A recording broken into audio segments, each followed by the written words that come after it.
Uh-oh. Uh-oh. Like, Uh-oh. oh yeah, we gotta hear this.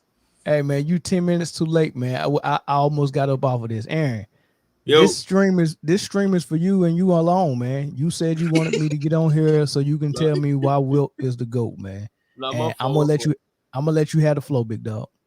my fault. I was on the phone, with my girl. What's it called?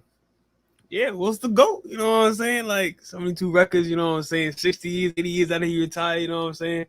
Can't be beat. And like I don't think you can name. He's describing why he thinks Wilt is the GOAT. I don't think you can name a player that did as many things as Wilt to the extent that he did. You know what I'm saying? And that's how I'm gonna start it off. Let me ask you this first. Yeah, before we even get started, man, what's your definition of the GOAT? What I value is I value two-way dominance. I value dominance on both ends. Especially like considering like how dominant they were in their position. Basically just impact like on both sides of the game. You know how much they affect both sides of the game and winning.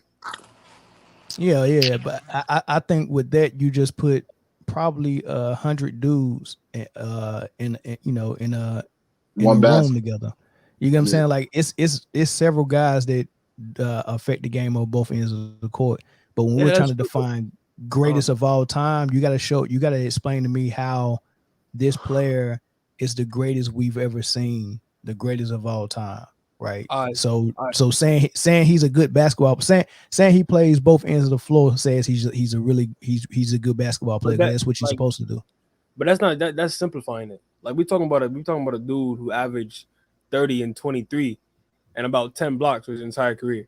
Also led the league in assists. You know what I'm saying? We're talking about a guy who led the league, who has the record for field goal percentage. You know what I'm saying? And also has a record for leading the league in field goal percentage and points per game. You know what I'm saying? He has a bunch of these records, and he's just dominant throughout every single category you want to miss, with the exception of free throws. Want to mention him with the exception of free throws. Yeah, and so you value. I got a question though. All right, go ahead. Yeah. What his competition look like? And I'm not talking about one man. You know what I'm saying? What is competition like? What his competition look like? I was telling the channel owner. What's your name, sir? Man. Oh yeah, I think you was talking to me, Dino. I think you was talking to me. All right, so look, I sent when I posted it. It was copy and paste, but I added some things. Mind you, right? Back then, the league measured niggas with they shoes off. You know what I'm saying? Wilt True height. Wilt Chamberlain was measured 7'1" barefoot. Right? Shaq barefoot is about 6'11". You know what I'm saying? But he's listed as 7'1". You put Wilt in today's game, cap. That's cap. How's that cap? Shaq is not no 6'11". You see, hey, look up. Do me a favor. Look up Wilt Chamberlain shake Shaq's hand and look how much taller than he is than Shaquille O'Neal. Okay. So I'll give you that 2 inches. Okay, I'll give you that. So that makes Wilt 7'3", right? That makes Wilt about 7'3". You know what I'm saying? That makes Bill Russell around 6'11". That makes all these other players that people said, oh, they weren't 7 feet back then. In today's game, 7 feet plus. You know what I'm saying? Because Wilt wore Chucks. I ain't never seen somebody grow 2 inches in Chucks. Yeah, but he wouldn't. Look. Hey. You saying that like he's about to be playing in Chucks in today's league? If they was measured exactly. If he was measured 7'1", bare feet, no Chucks, no shoes.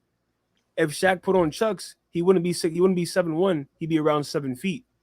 And okay, so let's say I accept that. And what does that mean when it comes to Wilt being a GOAT though? On the way with it. Look. He asked about the competition. I just wanted to clarify that before I started listing off the things. Okay, go ahead. You know what I'm saying? Yeah. Right, so I'm gonna name all the people, all the centers, all the Hall of Fame centers.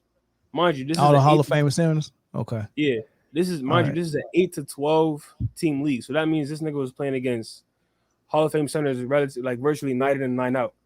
Right. That's not true. That's cap. That's cap. Prove it. That's cap.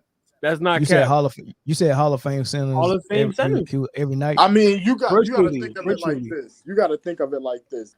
Those are the founders. So of course we're gonna throw it in there and say y'all have a spot in the Hall of Fame because that's not true, bro. This is here because of you. That doesn't make any sense. Are you serious right now? That doesn't make any sense, bro. If Bill Russell averaged 5, 5, and 5, he wouldn't be in the Hall of Fame. That doesn't make any sense. Who? All right, I can't wait to hear these names. Go ahead, man. Oh, these names gonna be good. Go ahead. You probably don't even know them, huh? You probably don't even know them. Let's hear them. I'm ready. Bill Russell. Okay. Kareem Abdul-Jabbar. I can you hold on. Kareem was playing Kareem was not way back in Wilt's day. He played a little bit with Wilt. But okay, I'll let you take Kareem. Go ahead, Kareem. Go ahead. He played 27 games in 4 seasons against Wilt. Okay. So they overlapped 27 games? Yeah. Against Wilt?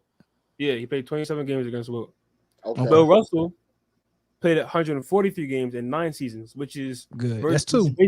Which is basically unprecedented. Willis Reed. All right. Oh my goodness. Wilt played a long time, but Willis Reed. When we talking about Bill Russell and Wilt, we talking about 60s, bro. Willis Reed was in the 60s. What are you talking about, bro? Willis Reed played 8 seasons against Wilt Chamberlain. What are you talking about? He was on his 8 seasons. Yes. You talking about with the Knicks? Willis Reed for the Knicks? Yes. Willis Reed played against Wilt Chamberlain 72 times. No. Man. All right, come on, don't do that, bro. Don't do that, bro. Name your centers, man. Go ahead. I'll keep going. That's 3 right there. That's 3. Okay, that's 3. Walt Bellamy. Walt Bellamy, 7 foot. He didn't play against Walt Bellamy 100 games in 11 seasons. I have it right here. No, I'm saying that's not a name that's noteworthy. Walt Bellamy is not a Hall of Famer. He might be a Hall of Famer, but that's not a name that's noteworthy. So Walt Bellamy wasn't averaging 37 and 16 his rookie season. That's not a name that's noteworthy, man. That's 1 season before Wilt, right? Since that's what you throwing. No, what? That doesn't make any sense. He came into the league when Wilt was already established. He came in the league 2 years after Wilt. Olden Boat said Wilt definitely not the GOAT. He had no real competition back then, and half his points can't even be verified. He said half his even that 100-point game can't be verified for real. But go ahead. It was the 60s. Hold on. I'll be back and get my charger real quick. And he wasn't even ready. He wasn't even ready. I was ready. I've been ready. What the heck? Wasn't ready. I've been ready. I'm ready to state the facts. All I've been stating was facts. He said the competition was stiff. You grabbing at straws right now. Oh, there's no proof it's a 100-point game. You know what I'm saying? Like, it was documented. And listen. It was documented. It was in multiple newspapers. There was a broadcast on it. It's part of history. I believe it. They broadcast is going to the moon too, man. Come on now. Hey, I believe it. It's part of history. I'm all for it. White man can't do nothing. I'm all for it, man. Hey, Dino, I'm gonna let him get all this. I'm gonna let him talk his spit. I ain't even gonna interrupt him no more. I'm gonna let him talk. He had to go get his charger though. Wilt would have had a charged phone already. That was funny. That was not funny. Wilt would have showed up already ready. That's my answer every time. Wilt would have won this argument 100 times already, huh? There is no. Hey, Aaron, I'm not gonna interrupt you no more. I'm gonna let you go ahead and finish. No, you straight. No, it's supposed to be a conversation. You straight. You know what I'm saying? I'm saying you wrong, and you saying I'm wrong. You know what I'm saying? And the thing is, I got facts to prove that I'm right. That's the only difference. All right, go ahead, Aaron. All right, so Walt Bellamy said it's not a noteworthy name. I mean, I guess if that's what you want to do. You know what I'm saying? Which he is, because he's a Hall of Famer. Okay. 31 points, 19 rebounds his first season. But okay. What did he do his second season? 27 and 16. And then the third season? 27 and 17. Okay. All right. Go ahead. You can keep asking. It ain't no threes getting pulled. That's all. No, we good. We good. Let him go. Aaron, hold on. go ahead. Aaron, no, Aaron, go ahead. Hey, Aaron, go ahead. I'm gonna go ahead. But first, let's not like spread like lies. You know what I'm saying? If you didn't watch them play, if you didn't watch any of their games, don't say nothing about their game. You know what I'm saying? Like that's like me saying Michael Jordan is not a good mid-range shooter because I only watched him in the 80s. Like that shit don't make no sense. Go ahead. So Walt Bellamy, he was credited for being like his what's it called? His skill breakdown. Basically he said he can drive and stretch the floor, and he was like a very great defender.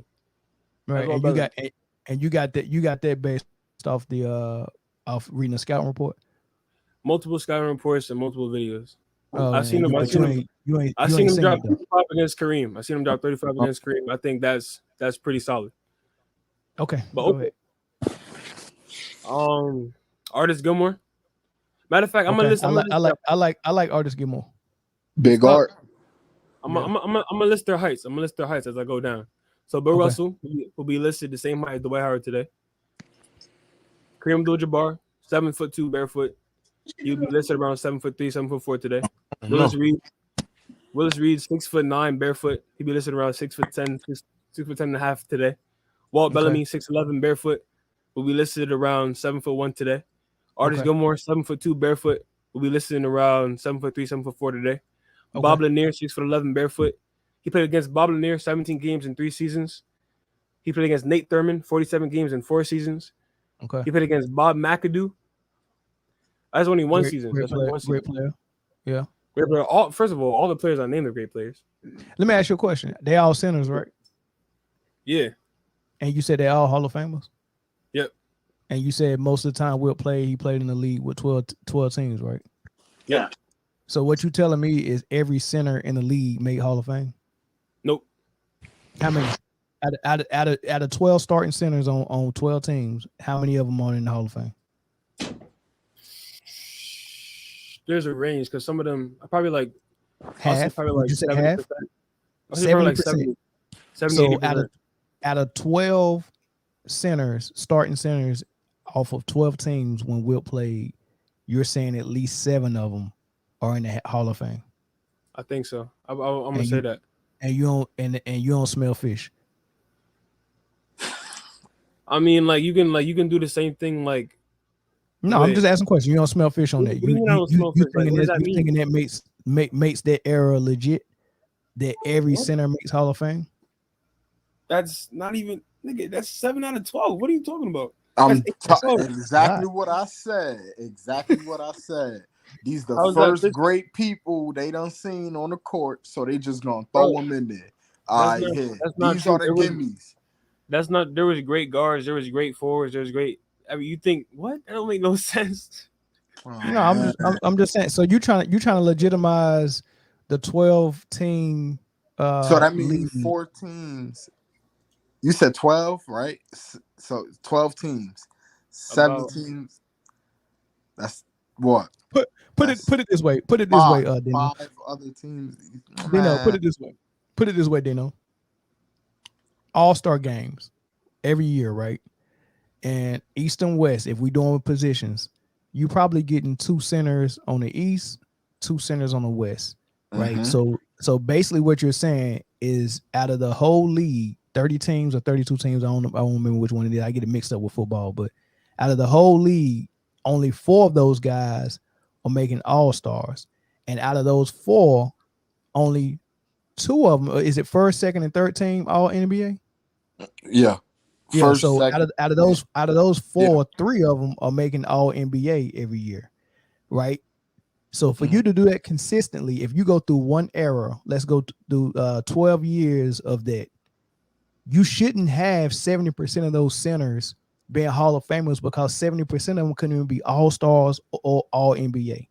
So for you to have a 12-man league or 12-team league and tell me that 70% of the centers make Hall of Fame, how? Right. Exactly. What? I don't follow. Like, I don't follow that. I don't understand that. What I'm saying is, how many centers are playing right now that you think is going to be Hall of Fame? And imagine saying 70% of them are Hall of Fame. Imagine that. You can't because the Hall of Fame talent in today's league is not as dense as it was in the '60s. If you look, hold on, we'll go to the '90s then when the center position was king. And how many teams were there? 30 teams on average. There was 30 teams, and how many? And 70% of the teams my boy did not have a Hall of Fame center. My boy, I'm about to nip all of this. I'm about to nip all of this in the bud. I don't care what you're saying about size. Shaq was not gonna have that against Wilt, bro. Are you kidding me? Shaq couldn't play like he played in the 2000s, in the 60s. He would literally get offensive. What you mean? He came in the 90s. Hold on. Shaq would not be able to. 2000 Shaq, 90 Shaq, whatever, would not be able to play how he played in the 60s. You can look it up. Offensive fouls were like you get called on everything. You know what I'm saying? Wilt could not back into his player. That's cap. My boy. You back then you could back into your player. That's cap. In the 60s, you can back into your player. Hey, look, I don't even think there's a conversation that's worth having. No. Because all I'm trying to hear is how Wilt is the best player you ever seen. He said Shaq would dominate in the 60s, right? Nah, I said Shaq wasn't having that against Wilt. That's what I said. What do you mean by that? If they ever played 1-on-1, Shaq's not going for that, bro. Shaq, 12-0, 21-0, whatever score go to. Shaq. Shaq? You think Shaq? Okay. Yes. I mean, hey, look, a great player would be a great player, can translate their game in any quote unquote era that he playing. You know what I'm saying? But to say he's 21-0 and Wilt Chamberlain, who was far more athletic, you know what I'm saying? It's ridiculous. Look, we gotta start having so many sides. Say that for the parking lot. I gotta pull up. That fat ass nigga Shaq is not running. I have to pull up a video of people admitting they seen Shaq do backflips, my boy. And okay. So what do you mean he's not half athletic? Nigga, my cousin is fat as shit. He can do a handstand. What the fuck does that mean, nigga? I don't. That means you're athletic, nigga. and bro, that nigga. Hey, look, I got. I'm athletic. Hey, Dano, hold on. I agree. You're saying Shaq can average 48 minutes a game? Hold on, Aaron. I'm with you. I got Wilt over Shaq. Let's get that out the way. If I'm doing centers, I'm doing Kareem number 1. I'm doing Wilt number 2. Right. I'm doing Wilt number 1. Take a Shaq 2, bro. That's fair. I'm doing Kareem 1, Wilt 2. I take Kareem. Yeah. I didn't even get the Kareem. I went straight to Shaq. Shaq. I'm taking Shaq over Wilt. Did we see what 36-year-old Wilt with 2 knee surgeries was doing against a prime Kareem, MVP caliber Kareem? Did we see that? Look, Kareem. We didn't see him get 22 blocks from Kareem. That's cool. Hey, look, Wilt is amazing, man. Like you're not going to get an argument from me that's saying anything other than Wilt is amazing. What I want to know is how he is the best player that has ever stepped foot on a basketball court, and that's the part you can't prove. How is he? What do you mean? Not? How is he not? I think you get mixed up. I think what you're saying is he has the most records in the NBA, which is great, but that doesn't make you the best player ever. You can say he's the most dominant. That's great too. But the GOAT, no. How is he not the GOAT? Explain because let me ask you a question. If you're the most dominant and you can come down the court and score 70% of the times, the name of the game is to score and stop your other team from scoring. So how is it that Wilt played in the era where he was only able to get 3 rings? He got 2 rings. 2 rings, not even 3. So 2 rings. Yeah, I can explain that. I can explain that. Back then, it's no point to explain it. Hold on. Somebody in your era got more than you. Exactly. Bro, Bill Russell, bro, do you know the Celtics, the dynasty? They had 8 Hall of Famers across 13 years. Okay, bro, I give you that. Hold on. Free agency did not exist until Oscar Robertson went to court for it. Free agency, all that player movement, all that player freedom did not exist. What was getting traded left and right I'm gonna explain to you. His first coach was a crackhead. His first coach was a literal crackhead. His second coach was a rookie. His third coach was a crackhead. His fourth coach was an actual Hall of Fame veteran seasoned coach. You know what he did under that coach?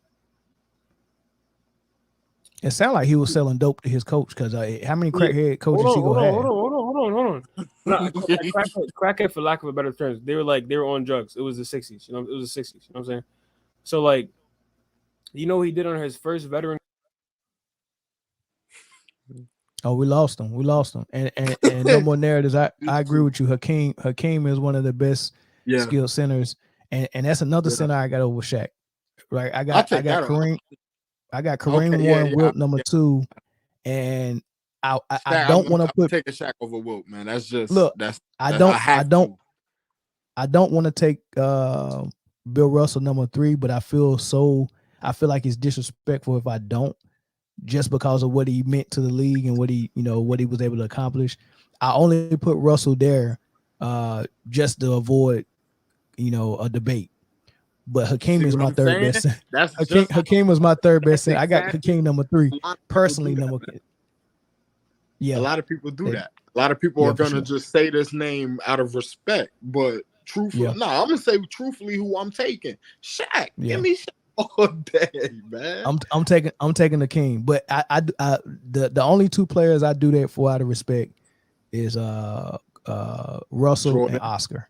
No, Oscar and Russell.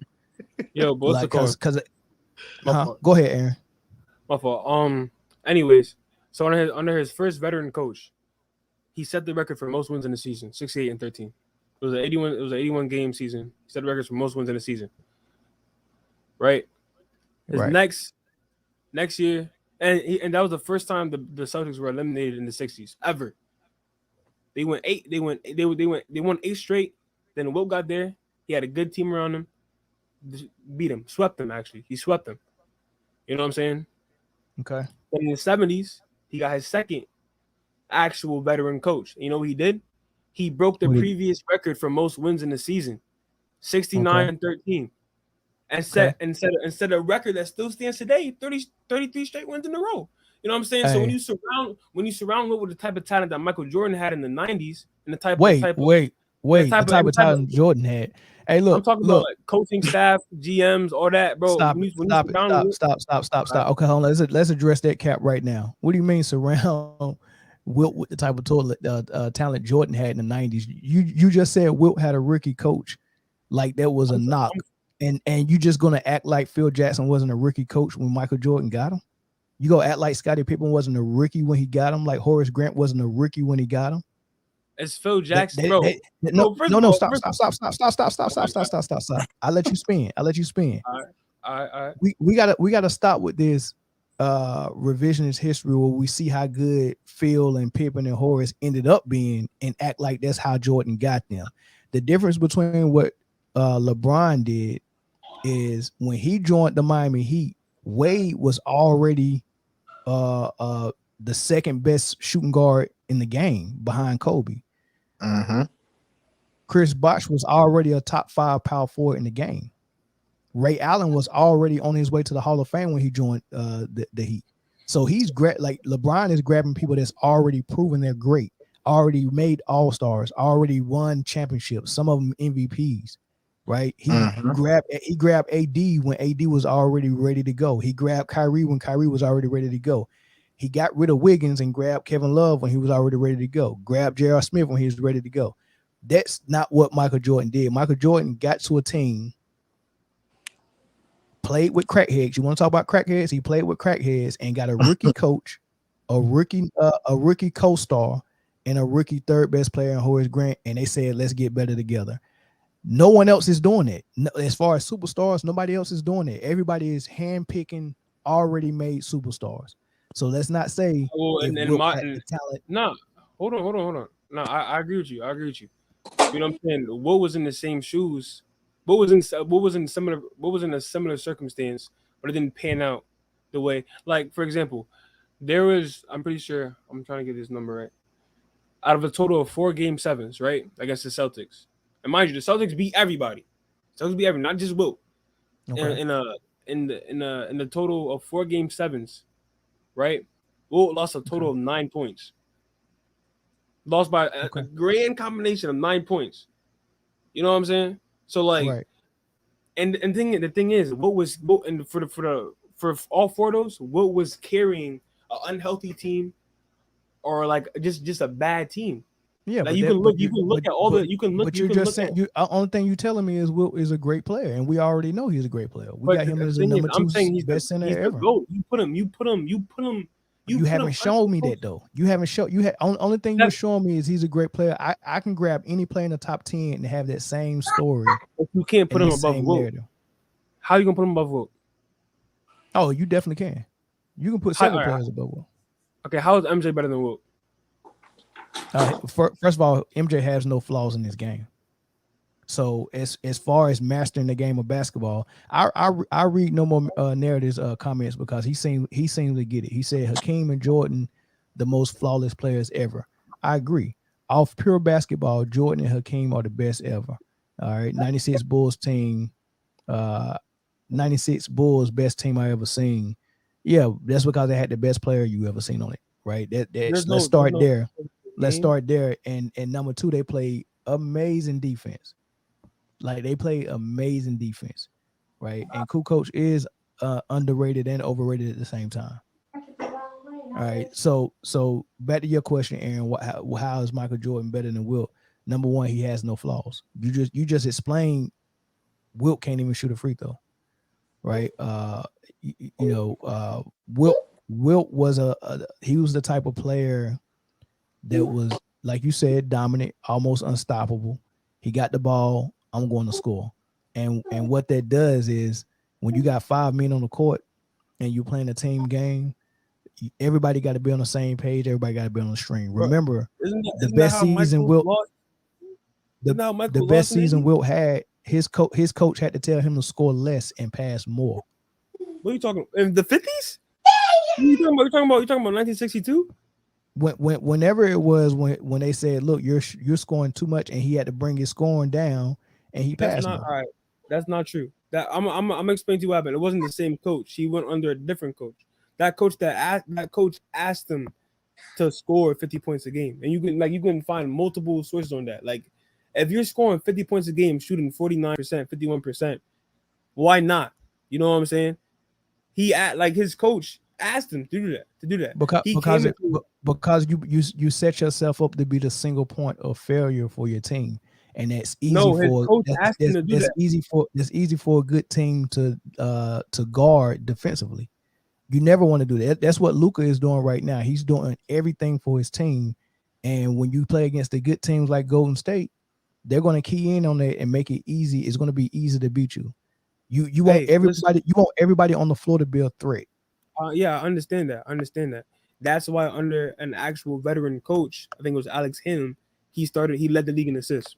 He was the most. He had 30 points, 24 rebounds, and 9 assists a game.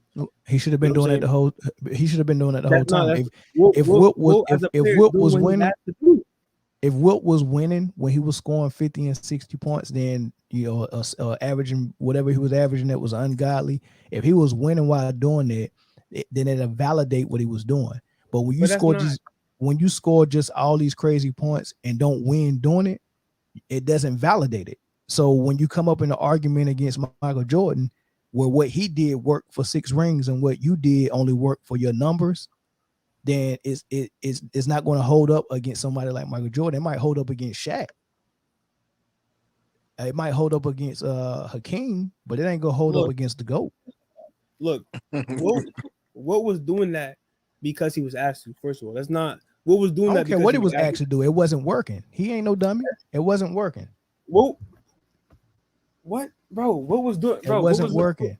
What wasn't trying to? It wasn't working. You're saying Wilt is the GOAT of stats.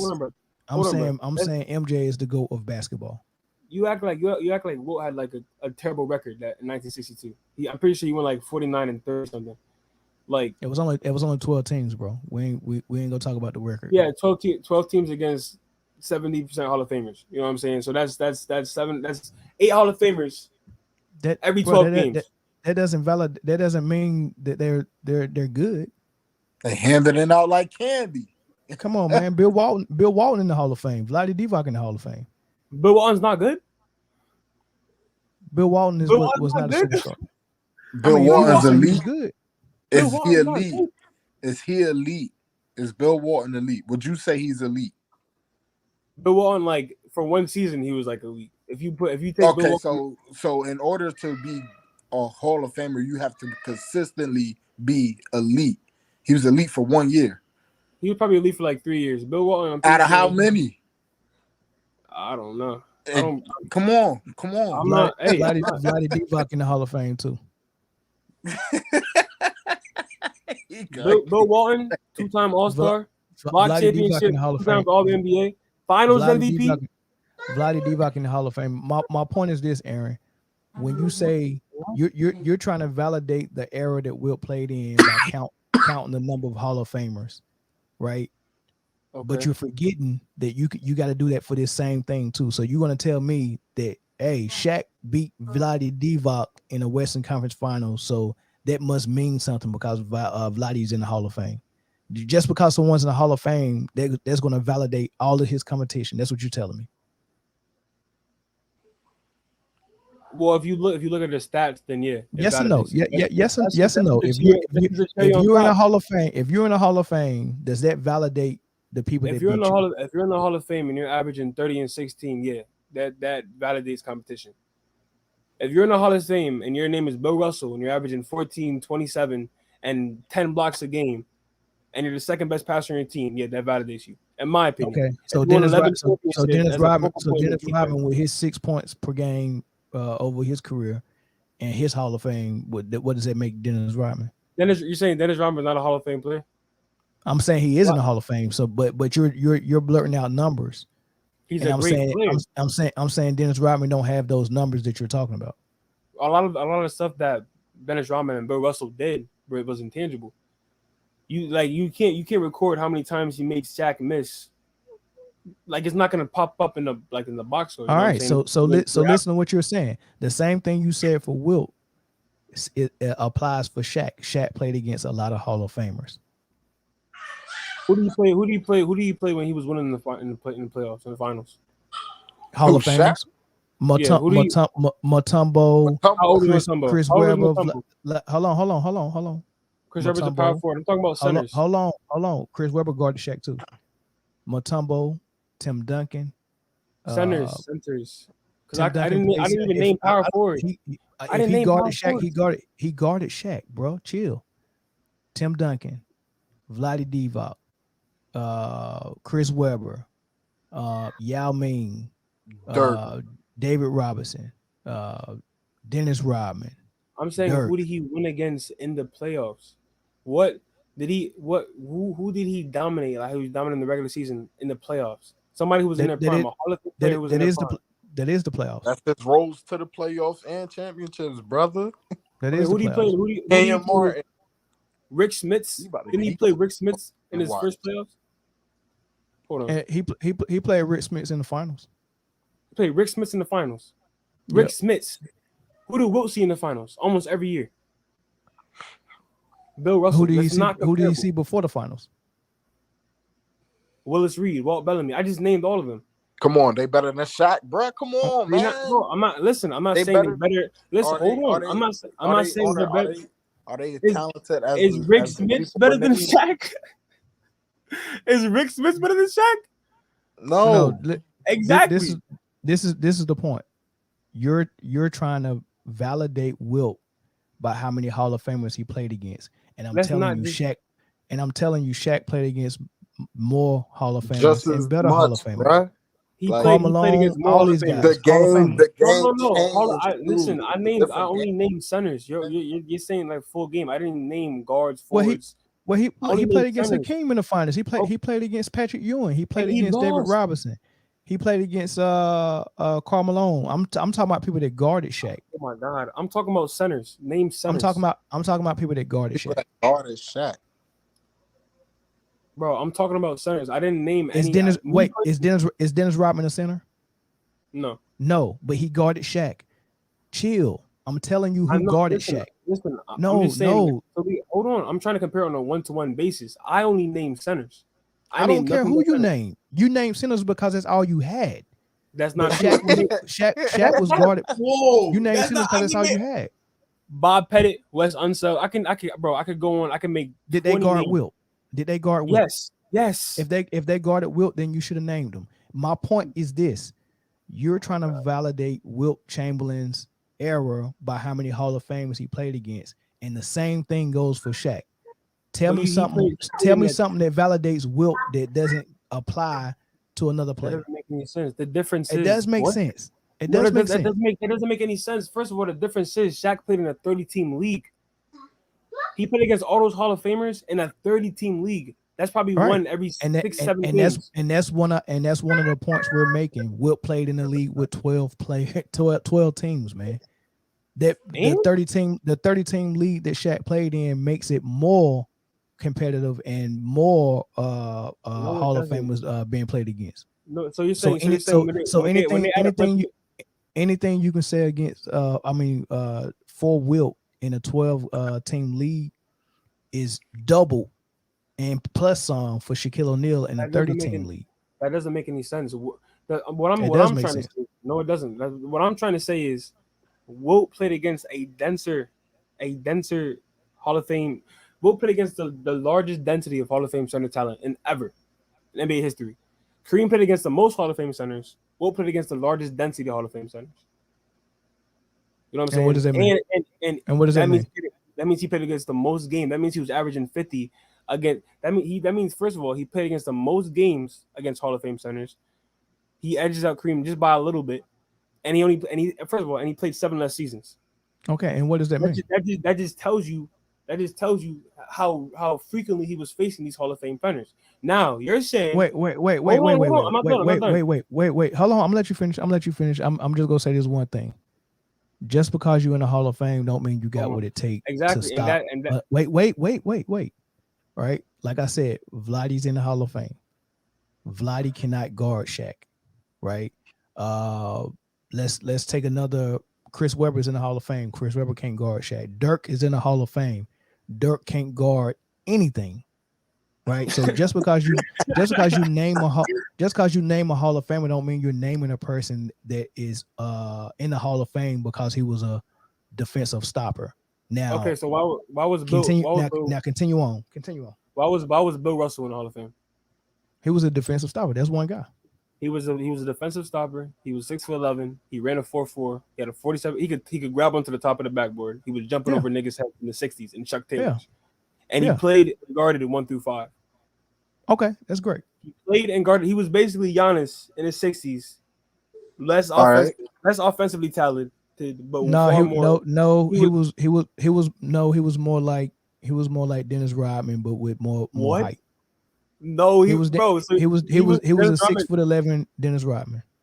You've never seen Bill Russell play, probably. That nigga Bill Russell was running the floor like Giannis. He was running down the court with the ball in his hand, running fast breaks with or without the ball. Okay, what David Robinson did? I've seen it before. Exactly. David Robinson, Giannis, you can compare them. Those are probably the only 2 comparable players. You know what I'm saying? Man, not Giannis. Second of all, yeah, he's better than Giannis. You're right. So, what's it called? Then you got Nate Thurman. Nate Thurman held Kareem in the regular season, I think. Hold on, let me look up I don't want to misspeak. So you can be like, shit, you misspoke. No, I ain't gonna do that. Why you doing that? No, Wilt was okay. Top 10 or 12, but not top 5. Kareem is over him. No offense. It's about a balance of stuff and being close to the present. Bliss said Alonzo. Yeah, Shaq did play against Zoe too. Big Zoe. Divock of 7 players in history to record 13,000 points, 9,000 rebounds, 3,000 assists, and 1,500 block shots, along with Kareem, Tim Duncan, Shaq, Kevin Garnett, and Hakeem. Hakeem Powell. Look. There's multiple people in the Hall of Fame. You know what I'm saying? There's multiple shooting guards in the Hall of Fame that played against Michael Jordan that can't guard Michael Jordan. You know what I'm saying? But you don't bring that up. But let me just because more than just shooting guards guarded him. Like I don't understand. Like exactly, listen. This is my thing. When I have this conversation, I like to speak in reality, and other people try to speak on what on paper could win them the argument. I'm not going to sit here and pretend like only shooting guards guarded Michael Jordan. Jordan was guarded by every position that he was an equal opportunist. Whoever want this work can get this work. when he wanted to go in the post, and the small forward or the shooting guard or the point guard was too small for him, they would throw Anthony Mason on him. They would throw Rodman on him.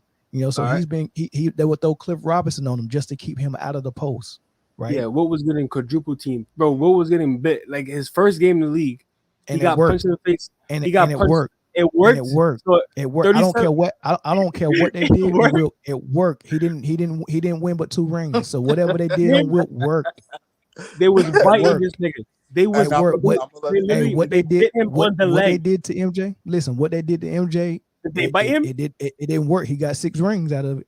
Did they bite him with 6 rings under Phil Jackson with Scottie Pippen? What they did to Wilt, he can only get 2 out of that thing. He had 6 rings, are arguably the greatest 2-way of all time. At the small forward position, he got 6 rings. He had 6 rings with but arguably the greatest 2-way of all time at the small forward position, in Scottie Pippen. And so what? Oh my God! What that mean? What do you mean? What that mean? What does that? What do you mean? What does that mean? What does that mean? What do you mean? What does that mean? A coach that won 6, 7 more rings after he was done with MJ. He was a rookie coach, bro. Oh my God, bro! He was nobody when he got to MJ. He was a rookie coach, bro. We know. Just imagine. That's everybody starts somewhere. It just so happens he started off with Jordan. Yeah, and MJ. It just so happens that MJ was getting swept in the first rounds in his first couple of years in the league, and it just so happened that's what's supposed to happen in your first. Hold on. The average player, I think people fail to realize, like, if you play sports, then you love the game of sports, you understand this as well. The average great player does not. You have a handful of players that just come in, and there's nothing you could do with them. That's only a handful. Most great players don't really become great, bro, until they're like 3rd, 4th, maybe 5th year. Some even late in their career. Dennis Rodman didn't start playing basketball until what? 20-something? 20, late, mid-20s? 20 years old, I believe. Yeah. You know what I'm saying? Like, some people, like, it's different, man. So, how many first-round exits did Michael Jordan have under bad coaching? Dude, you're supposed to have first-round exits. So let me explain something to you. Let me explain something to you might not know. It wasn't let me explain something to you. He also didn't have the team that he had, man. Like, well, hold on. Let me break it down for him, Dino. This is what happens when you're the best player in college and you get drafted in the top 3 picks of the draft, right? You go to a bad team. Right? Hold on, let me explain to you. You go to a bad team, right? Okay. And when you go to a bad team, what happens is you show the league that you can play, and then the ownership and the front office of that team say we got a generational talent, and we need to build around it. So you're looking for these are the 2 things you have to find to start to build around a generation of talent. 1, a coach, and number 2, forget the GM. 1, a coach, and number 2, you got to find his co-star, right? Like I explained to you earlier, drafting a co-star, Scottie Pippen, that came from Arkansas Pine Bluff, who had hit a growth spurt 2 years before and grew 6 inches. Nobody knew who he was. Who averaged 1.7 points as a rookie. Hold on. That is not drafting this superstar talent like the Lakers drafted James Worthy. James Worthy was all world. Magic Johnson jumped into a Lakers organization that already had Kareem, who was the GOAT at that time. So he had the GOAT on his team, and they drafted James Worthy, and then got Byron Scott and all these other guys, and that's different. Larry Bird joined the squad that, first and foremost, should have never even had an opportunity to get Larry Bird. They drafted him before he was done with his senior year and his junior year in college. I don't know how they did that. That's another topic for another day. But they got him, got Robert Parrish, got Danny Ainge, got all these other superstars or all-stars to put a squad together. Michael Jordan didn't have that. So we can't talk about what he did before they built a team around him. That's the dumbest thing in the world. You're supposed to build a team around a superstar, and it take 3 or 4 years. Wilt didn't. I'm saying Wilt didn't have that luxury to be afforded a good team around him. Every single year that's his fault. They couldn't build around him. How is that his fault? No, it's not. They couldn't build around him. It was hard to build around him. You're just saying that because he didn't win. If he won 6 rings, you couldn't say that. You know what I'm saying? Evidence shows it was hard to build around Wilt. That's not true. Evidence shows you do your research to figure out why. Hold on. Don't say that. Don't say that. You know what I'm saying? Evidence shows that he faced 8 Hall of Famers in the finals 4 times in a row. Don't say that. Can build around him, and nobody could build around him. Why you couldn't build around him? Why was it easier to build around Bill Russell than was to build around Wilt? Why was it easier to build around Russell than was to build around Wilt?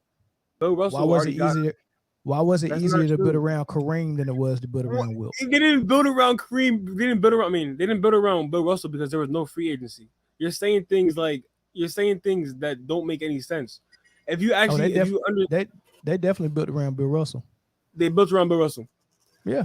So the story of how the Celtics reform is not Red Auerbach needed a defensive presence and a player that can fill in the gaps in their offense and defense. And so he found Bill Russell. They built around Russell. So they didn't have 5 of the 8 Hall of Famers that they played against already on the team. They probably did. Yeah, they did. They had a good squad. But they already had a good squad. How come Wilt squad couldn't get those no guys like that? They probably had them, but Wilt was scoring. Wilt was shooting all the shots. Wilt was playing Luka ball. That's what Wilt was doing. Before Bill Russell got on the team, the 5 of the 8 Hall of Famers that were on the team were already there. I'm not saying Bill Russell didn't provide anything to that team. Bill Russell's, in my opinion, top 5 players of all time, based on what he contributed to the game. But you know what I'm saying? 5 of the 8 Hall of Famers that he played with were already on the team before he got there. They just weren't. I'm with you on that. So they didn't build. So they didn't. He didn't build around Russell. Don't say that. You know what I'm saying? They're saying he was able to build around. Bill Russell could fit in any system because of how he played, but they didn't build around Russell. You know what I'm saying? Wilt Chamberlain. But my point is, how come Wilt couldn't get a squad? I was about to explain it. Every single time Wilt got a good squad, injuries occurred. Literally, I'm thinking of in two of the 4 finals, his front court, his entire backcourt got injured. They probably was injured because they wasn't never getting the ball and they just was pulling hamstrings and stuff like that. Don't laugh at that. That was not funny. That was not a good joke. If I'm on the court just watching Wilt do his thing like Luka, then I'll probably get hurt too. That don't make no sense. At some point, you gotta stop making excuses, man. It is what it is. He didn't accomplish enough. He was great and amazing and unstoppable and dominant. He didn't accomplish enough, man. 72 records is a lot. That's good, but that's good. But those records are not what. Those records are not what counts. Those Hall of Fame numbers. What? Those are Hall of Fame numbers. You're right, bro. 72 records against the densest population of Hall of Fame center talent. Do you think the 72 records make him the GOAT? Is that your only argument? I think what he accomplished with what he had makes him the GOAT. I feel like his dominance on both sides of the ball make him the GOAT. I feel like he was far more dominant on both sides of the ball than Michael Jordan. And I feel like how he dominant on both sides of the ball, if he getting cooked by everybody on the Celtics and Kareem, they cooking this dude, man. He was getting cooked by Kareem. He goes for every pump fake. He tries to block everything. He was goaltending left and right. And Kareem was cooking him, man. Oh my God, bro, this nigga, bro, goaltending existed in 1949. You just saying lies, nigga. You just saying random shit and it don't make no sense. That shit not even true. The nigga was 36 years old with 2 knee surgeries. I don't care, man. I don't care. Kareem in the regular season. Your argument is going nowhere, man. 60% field goal percentage. Bro, you trying to tell me because he got a record playing against 12 teams, and he got a record that nobody else can break. That makes him the GOAT. Nah, bro.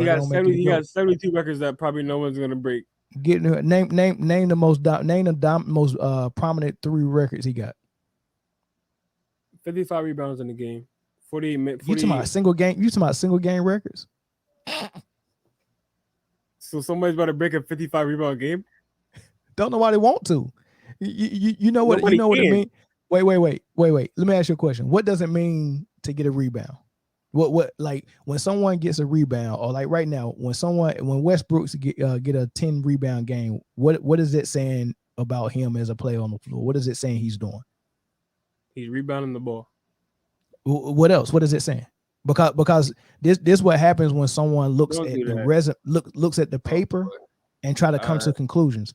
So when I see a point guard getting 10 plus rebounds, my first question is, what the heck was the power forward and center doing?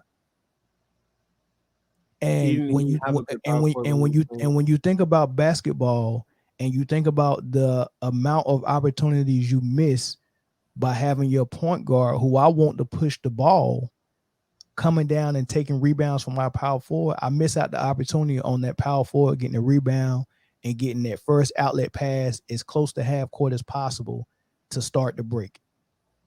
Because when Westbrook get the rebound, he's not looking for no outlet. And of course, if you're the point guard and you getting the rebound, you're not going to outlet to a center. So now I make my center and my power forward obsolete by having my point guard come down and steal rebounds from him. You act like he was average. So now that I broke that down to you, and we started talking about Wilt getting 55 rebounds. If I see one player with 55 rebounds, my first question is, what the heck was the other forwards doing on the floor? The power forward and the small forward. What the heck was they doing? Nothing. And now that shows me that was a horrible imbalance of one man doing too much, and that's why he was not winning. He was stat padding. He was what? That doesn't. He got 55. First of all, how do you stat pad against Bill Russell? He was stat padding. And that's why it was easy for teams to game plan around him and beat him. How could the most unstoppable guy continue to lose to all these teams? Because they knew he was the only person that was going to be doing something on the court, man. I just told you. That's simple basketball. That's not simple basketball. So those records don't mean nothing. He got 55 rebounds and probably lost.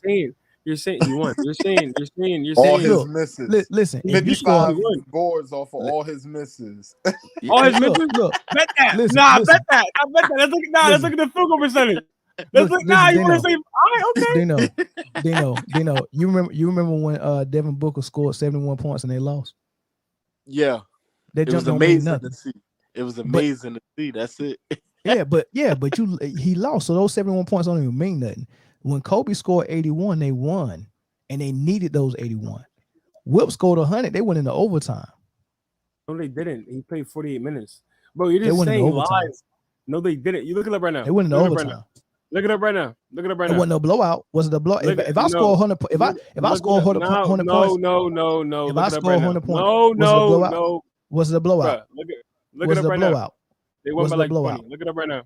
They won by like 20. Then what the heck was he still doing on the floor? Stat padding. Stat padding. No, but the thing is, you don't understand. First of all, that was a good point. How you win by 20 and get 100 points? My nigga, how you win by, I said a trap. I said a trap for you. I know you said a trap, and I know you said listen. I know you said a trap. And I'm about to explain something to you. I don't think it might not have been 20 points, but I'm gonna explain something to you right now. I think it was like 13. But what's it called? There's an interview. You said you 13. No, I said it's like 13. I think it was like 13 points. What's it called? There's an interview, right? And multiple of his constituents and multiple of his teammates was like, yeah, Wilt did not enjoy that. Like there's one time like somebody said that I remember like Wilt was sad after the game, and they asked him like, yo, what was wrong? You just scored 100 points. He was like, I never thought I'd take 60 shots in one game. And the thing is, his team wanted him to score 100 points. His team, the nigga got to 73 early. You know what I'm saying? Because he was already getting 70-point games in the season. That nigga got 73 early in the game. Like, oh my god, he's on track to make 100 points. So he started feeding him the ball.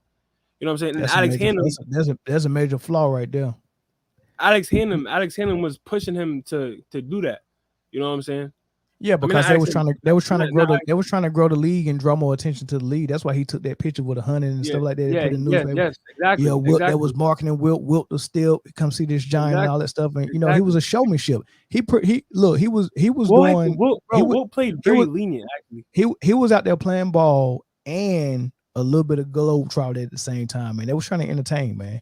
It was a different league, bro. Those numbers don't mean nothing, man. He's not the best player. He's not the best player we ever seen, man. Bro, hold on. MJ is, bro. Just call it like it is. Look, if you're gonna try to prove MJ the GOAT, you don't just lie about another player just like that. Like you saying that he played in the Globetrotters. I can prove MJ is the best without even mentioning the Wilt. Hold on. The conversation only has the top five in it. Wilt ain't in the top five. Bruh, you just said that Wilt Chamberlain played in the Harlem Globetrotters while in the league, right? I said he played in what? He played as a Harlem Globetrotter while in the league, right? Oh, he said he was Harlem Globetrotting. Right? He was wrong. He was been a show pony. Hey, that's wrong. Guess what? That's wrong. He guess what? That's wrong. He went into the Globetrotters. I didn't say he played for the Globetrotters, bro. You said Harlem Globetrotting, fancy, like entertainment, circus, basketball. Yeah.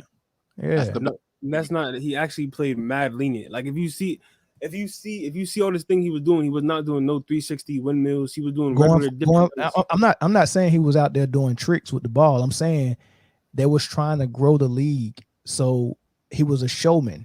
Not at the level of the Globetrotters, but I was just giving. He was on the Globetrotters.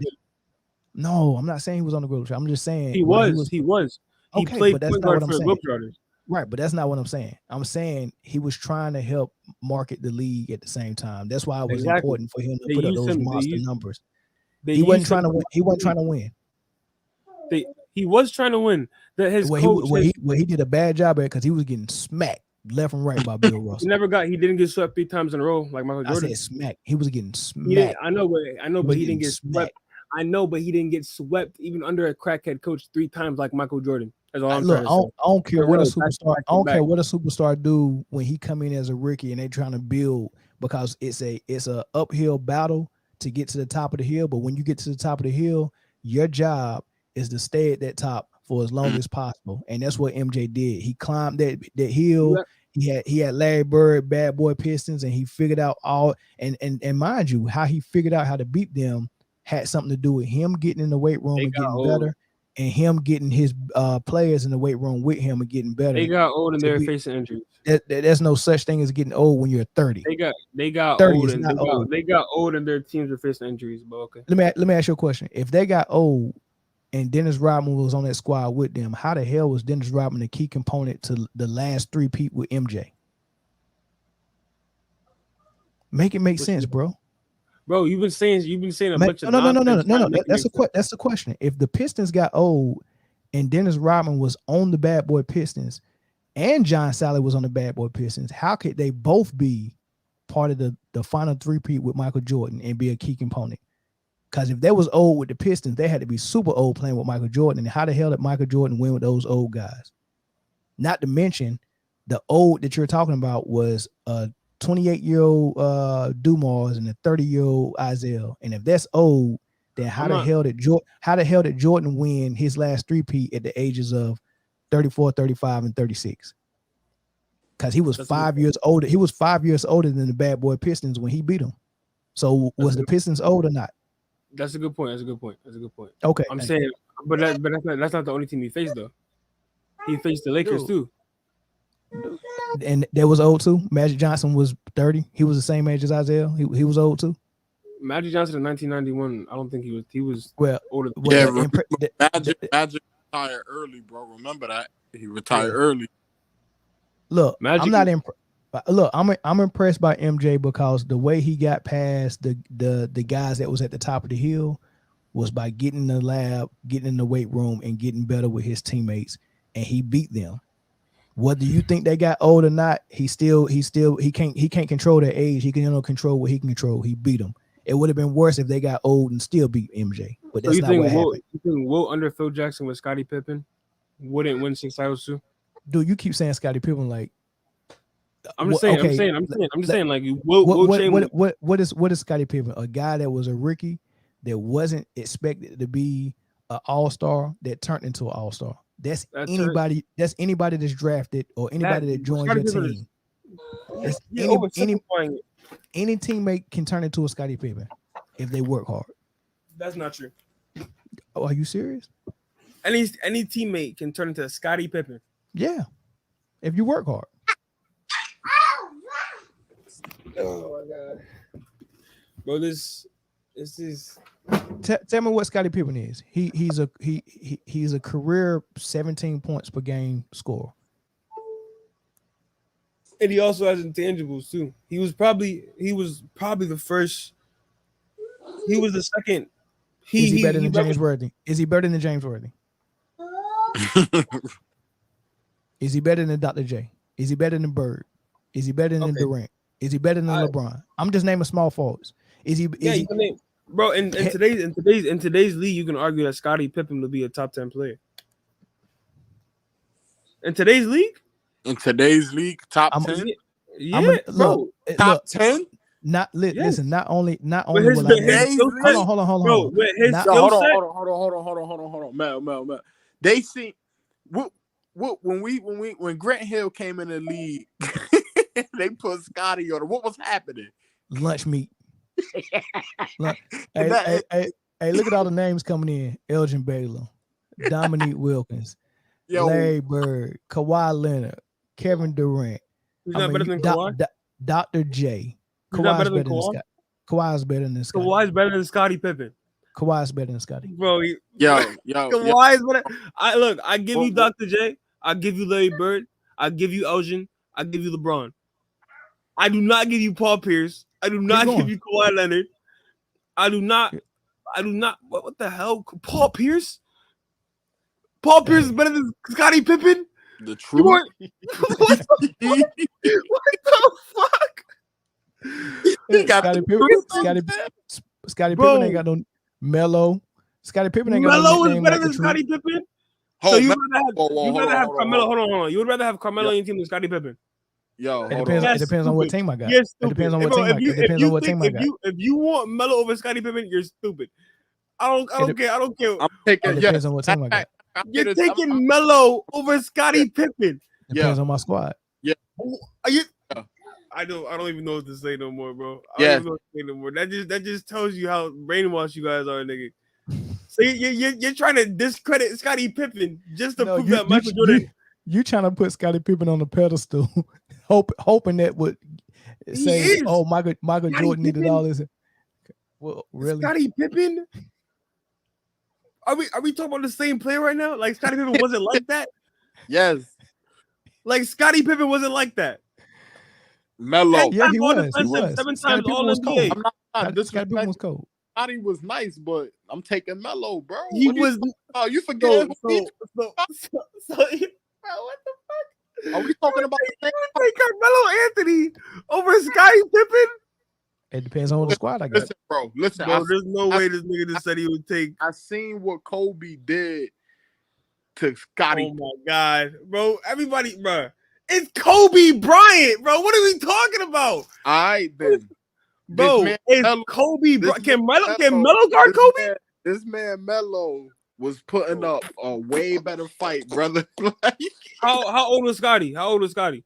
He was on the Blazers. How old was Scottie? When he was on the Blazers? 34, 35. He was 35, pushing 36. And when Kobe scorched him, how old is he? Pushing 35, right? Hold on. How old was Michael Jordan when he got his last ring? When nobody could stop him. He was 35, pushing 36. We're not gonna use it. How old was Bron? Come on. Hold on. You act like Scottie Pippen is on the level. Hold on. Bro, I'm not. Bro, that doesn't make any sense. You're naming all these players like you acting like Scottie Pippen's on 11 level of Michael Jordan over LeBron James. You getting cooked. I'm not getting cooked. First of all, I feel getting cooked, man. 90% of your arguments. Listen. 90% of your arguments are not even true. 10% is just dumb. Like you say shit. You're getting cooked, 90% of this nigga's arguments is not even true. Like this nigga's just making up shit. Bro, you've been making up shit. I'm getting cooked by a nigga who can't cook. You've been making up shit. Nigga said Carmelo Anthony is better than Scottie Pippen, and I don't even know what universe I'm in right now. Hey, what make you think? Okay, give me your assessment on Carmelo Anthony. About the same Melo, bro, for real. Hold on, bro. Why would you put Melo over Why would you put Melo over Scottie? Who's the let's go down the line. Who's a better shooter? Melo. Who's a better rebounder? Scottie. Whoa, Melo. You better go back and look. Melo. Bro, listen. Melo. I know. King, brother. Come on. If you watch, first of all, a lot less rebounds were available when Scottie was playing. If you look at the way Scottie was rebounding compared to the way Melo was rebounding, Scottie is a better rebounder. We're not gonna make an excuse for it. We're just gonna tell you what we taking. So you shooter, Melo, rebound. Don't do the same for Dennis Rodman and Will Chamberlain. Then I don't want to hear it. Who we taking? Defense. Who you taking? Scottie. What are we talking about, bro? Okay, handles. Who you taking? Scottie. Bro, I do not want Melo running the fast break. I do not want Melo running the point guard, bro. I want Scottie on the ball all day. Bro, Scottie, look at Scottie. Let me make it simple, Aaron. When you first asked me who I would rather take, Scottie or Melo, I said it depends on what team I have, right? So if I'm building a team and you asking me if Pippen is going to be my number one, and I'm building around Pippen, I'm probably not going to ask for Pippen to be my number one. I'd probably rather have Melo as my number one. Right? The post up. Look, but if you put Scottie, if you put Scottie as your number one guy, everyone on the team becomes better. That's a myth. You don't make no myth? Not one player make. There's no one player that makes another player better just by showing up. That's not what happened. Bro, it's what his impact on the court. No. All right, bro. You don't make players. You don't make players. This is how you make players better. You work with them in the off season, and y'all work on y'all game, and y'all get in the weight room. That's how you make a player better. You can't make a player better because you're unselfish.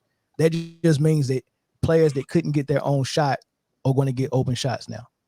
That's not the same thing as making them better. No, that makes them get open shots. They don't make them better. Which makes them better. Which makes them convert. Bro, have you ever played basketball before? It gives better stats, higher percentage stats. Hold on. Have you ever played basketball? That doesn't make you better. But what this is the test. If I teach something and I make them better at it, then I must test them to see if they actually got better at it, right? So if I made a player better, once I leave, that player should be better than what I started with. Just by saying I'm getting you easy shots means that I'm just getting you easy shots. Like Michael Jordan when he retired. So put it this way. Put it this way. Yeah, Cal Korver, when he played with LeBron, he's a shooter. Cal Korver, you can't give Cal Korver the ball and say go get your own bucket. So when he plays with LeBron James, he's going to get a lot of open shots that he wouldn't get if he plays somewhere else, right?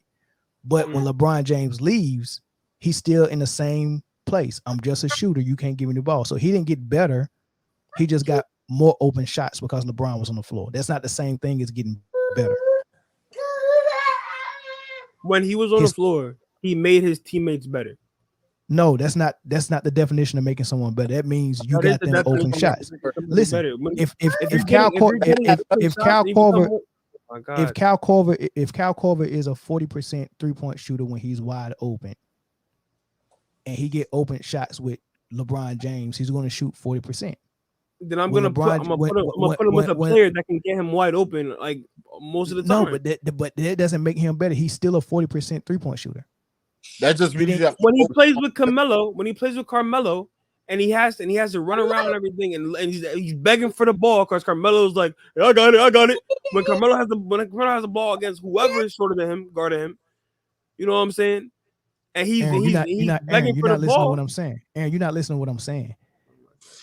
You don't get better. I'm talking about getting better as a player. That is not the same thing as getting open shots. It's not the same.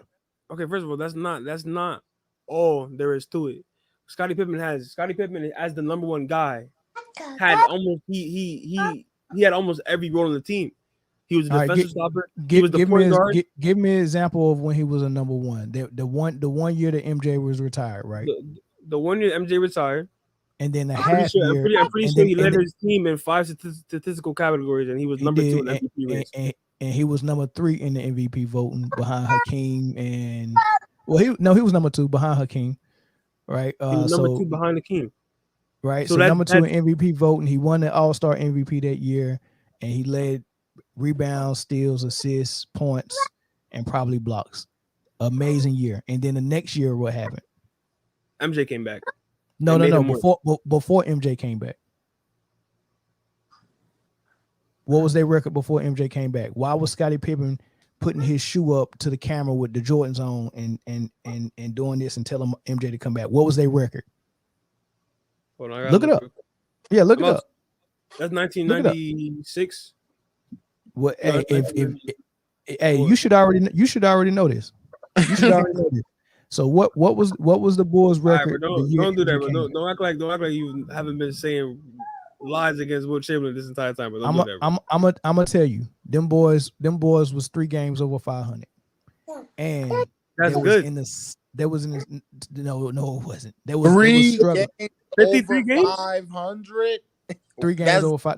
No, I'm talking about before MJ came back. But this is. Hold on. He said that's good. That's good.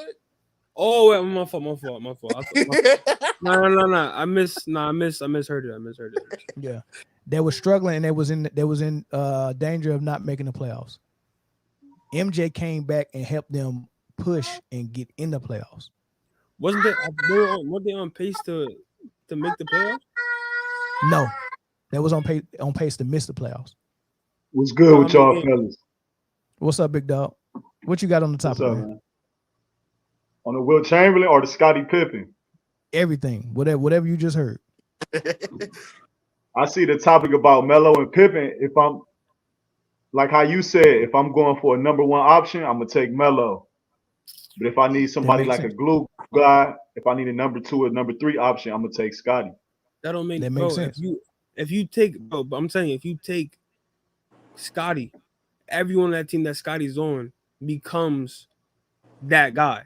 Not everyone, but the people. They don't make sense. They don't make sense, bro. Listen, the people who have the potential to be that guy is only. Scottie need. Hey, listen. Scottie need a guy to get the clutch baskets at the end. Like Melo can get them clutch baskets at the end. Scottie needed Kukoc. If you look at that season, Kukoc was making all of those clutch baskets, bro. Kukoc was making them. Hold on. Kukoc was making them, and then when Jordan came back, he was making the clutch shots. Scottie not making clutch shots like Melo. Does it LeBron? LeBron got the most playoff game winners in history. If we want to go off numbers, that's longevity. That's longevity. He still got it though. That nigga has been playing since he was 4 years old, bro. It's longevity. Like we ain't talking about LeBron. We talking about Scottie and Melo, man. Listen, we got a small sample size of seeing Scottie Pippen as a number 1. So it's a year and a half without MJ with the Bulls. 1 year was successful. The second year they were struggling, and then we got him at the age of 35 with Portland, where I don't even know who the number 1 was there. Was it Rasheed? Was it Steve Smith? You know, who was the go-to guy? We knew it wasn't Scottie. They was all old, right? No, he couldn't take Houston over the top. Facts. There's another point. Exactly. Melo would have done it. I'm just saying. Whoa. He only played 50 games in Houston. That's because he was trash. Nah, he was. That's because he was trash, man. Bro, I'm not gonna lie. I'm not like. Hold on. Oh man, you weren't ready for this convo, man. You weren't ready for this convo. Just say you weren't ready for it. You didn't know they were struggling that second year with the Bulls. You didn't know they were struggling. Because I was ready for a convo about Wilt Chamberlain being the GOAT. Well, you got cooked on that one. You lost that one. That's over. I did not get cooked. You lied like 20 times. You lied like 30 times. You said that Wilt's 100-point game went into overtime. You said, bro, like, what the fuck? You just made a bunch of lies. You said that Hall of Famers. You said that his Hall of Famers don't count. Like, I don't understand this. This shit don't make no sense. You kept asking questions, trying to like make plot holes and shit. Like, shit don't make no sense. So Wilt didn't win. Nigga had 8 coaches in 13 years. Saying, oh, he didn't win. That's Wilt's fault. That's Wilt's fault. That's Wilt's fault. That's Wilt's fault. Hey, bro, can I ask you a question? Yeah. What? Hey, even though they different positions, do you think Scottie Pippen better than Clyde Drexler? No. Oh, that's tough, man. I mean, me personally, I like Scottie better than Clyde, but you got to give Clyde credit for what, like, so this is how I judge all players, man. And if you pay attention to anything on this. Number one, exactly. You think like me. I judge you. What did you do as a number one? Because being a number one is harder than being a number two. And that's why when I go through my point guard list and people see that I got John Stockton at like number 7 all time, and they like, why he's not top 5? I'm like, look at all these people that did stuff as a number one. And you know, they didn't have the luxury of a Karl Malone to score all 8 points for them. You get what I'm saying? Like these, like people like Steph and Magic and all these dudes was number ones for their team. Isaiah, that was number one. Who did Clyde Drexler have as his number 2 though? Because when Michael Jordan, Terry Porter, he only had Terry Porter. Terry Porter was his number 2. Finals. He went to the finals twice. Yeah, he went to the finals twice. He was getting like 6 assists a game. He nice, man.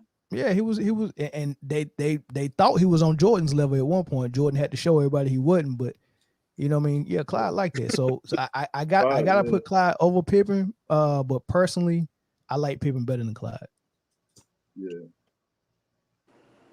Yeah, but being a number 2 ain't the same, bro. Like John Stockton in the draft, Melo's on the board, Scottie Pippen on the board. You taking Scottie Pippen, Aaron?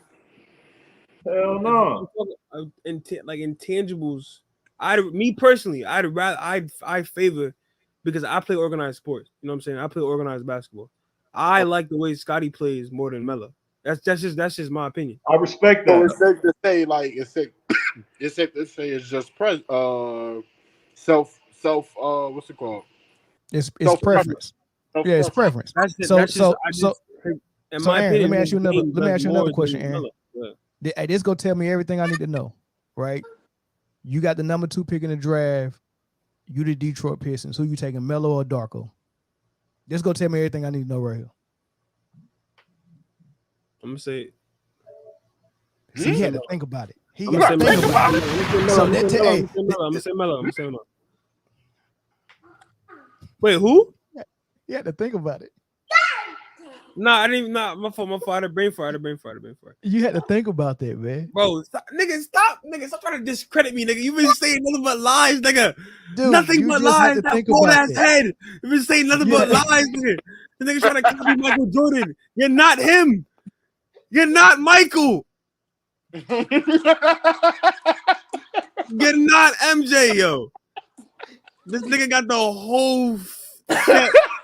Nigga has a jersey under his shirt right now, but this nigga's not Michael. Nigga has a 7-foot rim off camera. He's about to go windmill after this podcast.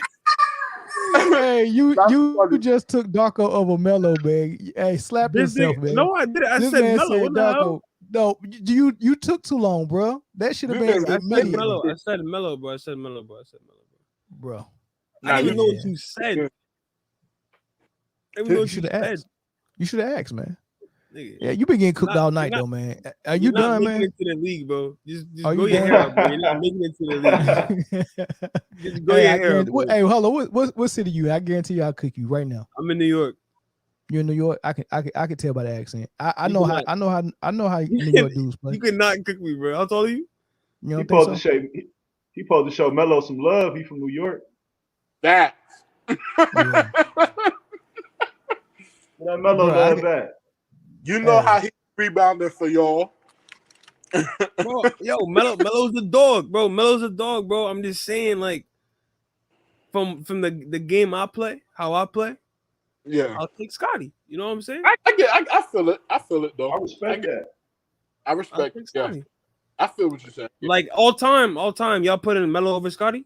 No, not all the time. Well, All time accolades, everything. No. But hold on, Aaron. But it's two different conversations, right? When you start talking about all Melo time, better than Scotty, man. Yeah, I understand. Yeah. So it's players Melo that better than Scotty, bro. Right. It's players that is better than someone that's actually below them on the all-time list, because on the all-time list and greatness includes accolades, awards, accomplishments, and includes all of that. And there's some players that might have got injury prone, like Brandon Roy. Brandon Roy is better than a lot of two guards. T-Mac better than a lot of small forwards, but we can't put them above them on the all-time list because of circumstances. Kobe said Brandon Roy had no flaws. I'm saying if Scotty, you saying if Melo played with Michael Jordan, his stats would be as crazy? I don't know. I don't want to do that. What I will say is that is Melo is a better basketball player than Scotty. Based off what you see, so not just stats, but based off what you see as well, of what you see. Right. Me observing both of them play. Melo mastered more game than Scotty did. But Scotty, as far as being a high IQ guy, a defensive guy, yeah, man, he easily above him on the all-time list. All right, now explain to me how MJ mastered more the game than Wilt did, as you said before in the comments. I mean, he don't have no flaws in his game. Wilt only has one flaw in his game, and that's free throws. Well, that's a flaw that MJ don't have. But the thing is, Wilt can shoot threes too. Wilt can shoot threes. He can shoot hook shots from 3-pointer. No, can he shoot threes though? College three. He ain't got no NBA three. There was no 3-point line back then. He was a good ball handler too. For his size, when he was younger, he was a good winner. That takes more than one person, bro. No, come on, but it didn't take more than one person for Kareem. Everywhere he went, he won. Yeah. Sorry. Whoa. Everywhere Kareem went, he won. Yeah. High school. When he had a Hall of Fame, point guard. When he had a Hall of Famer at UCLA. What was the Hall of Famers at UCLA? I'm talking about in the NBA. When he had a Hall of Fame point guard. I said everywhere he went, he won. And that's true. High school, UCLA. So Kareem wasn't getting swept Milwaukee, in the 70s? Lakers. Kareem wasn't getting swept in the 70s? I don't care what he did. He won. He won with Magic and Oscar Robinson. Wilt couldn't do it. Wilt didn't have Magic or Oscar Robinson. That's or Scottie Pippen. He should have got him then. How? Free agency didn't exist back then. No, you can't make excuses for him though. I'm saying, bro, listen. I'm saying free agency didn't exist back then. So how is he going to petition for a player to come to his team? There was no player freedom. I don't understand that. Like, he should have done it. He should have. So he should be excused. He should be excused for not winning. He should be celebrated. We shouldn't count it. We shouldn't count taking the. He should listen. He should be celebrated for taking the Boston Celtics to 7 games 4 times, with only one All-Star on his team. Yeah, I don't celebrate stuff like that. So you don't. All right, bro. That makes no sense. I don't celebrate. The Boston Celtics. That's what people do for LeBron too, though. People do that for Bron too. Facts. And the thing is, with him, it's not even the same. LeBron Wilt had it way worse. But people do it for LeBron too. How you know? How you know? You just read about you read about this. You ain't lived through this. How you know he had it worse? I've watched it. I watched a couple games. Yeah, Hal Greer, he a Hall of Famer. Hal Greer wasn't no bum. Hal Greer wasn't a bum. You know what I'm saying? But didn't Hal Greer face injuries? Didn't Hal Greer face injuries multiple seasons that they played together? You got a lot of excuses, bro. He did. I'm sure he did. And that was the only. I think that was the only other double-digit score. You can't rewrite history though, man. That shit happened already. That's the thing. Yeah. I'm just saying you can't credit one man for winning an entire championship. No, you can't credit one man for winning an entire championship, just like you can't discredit a man for losing to a team with 8 Hall of Fame centers by a total of 9 points. Giving the proper due respect to the leader of a team is not the same thing as crediting one man for a championship. We all know it takes a team, but every team has a leader, right? Every war we've won, especially in history, some president or some general got credited for that. Everybody that was in the Army or the Navy didn't have their name in the history book. You hear one name, right. You hear George Washington, you hear Colonel whoever, right? So when you got a team like the Bulls and a team leader like MJ, and they're successful or unsuccessful, the name you're going to hear most of the time is MJ's name, and that's fair. Same thing with Wilt, bro. But the thing is, Wilt didn't have the 96 Bulls, the 91 Bulls to lead. What was the 96 Bulls? You act like the 96 Bulls was just a spectacular team, just stacked.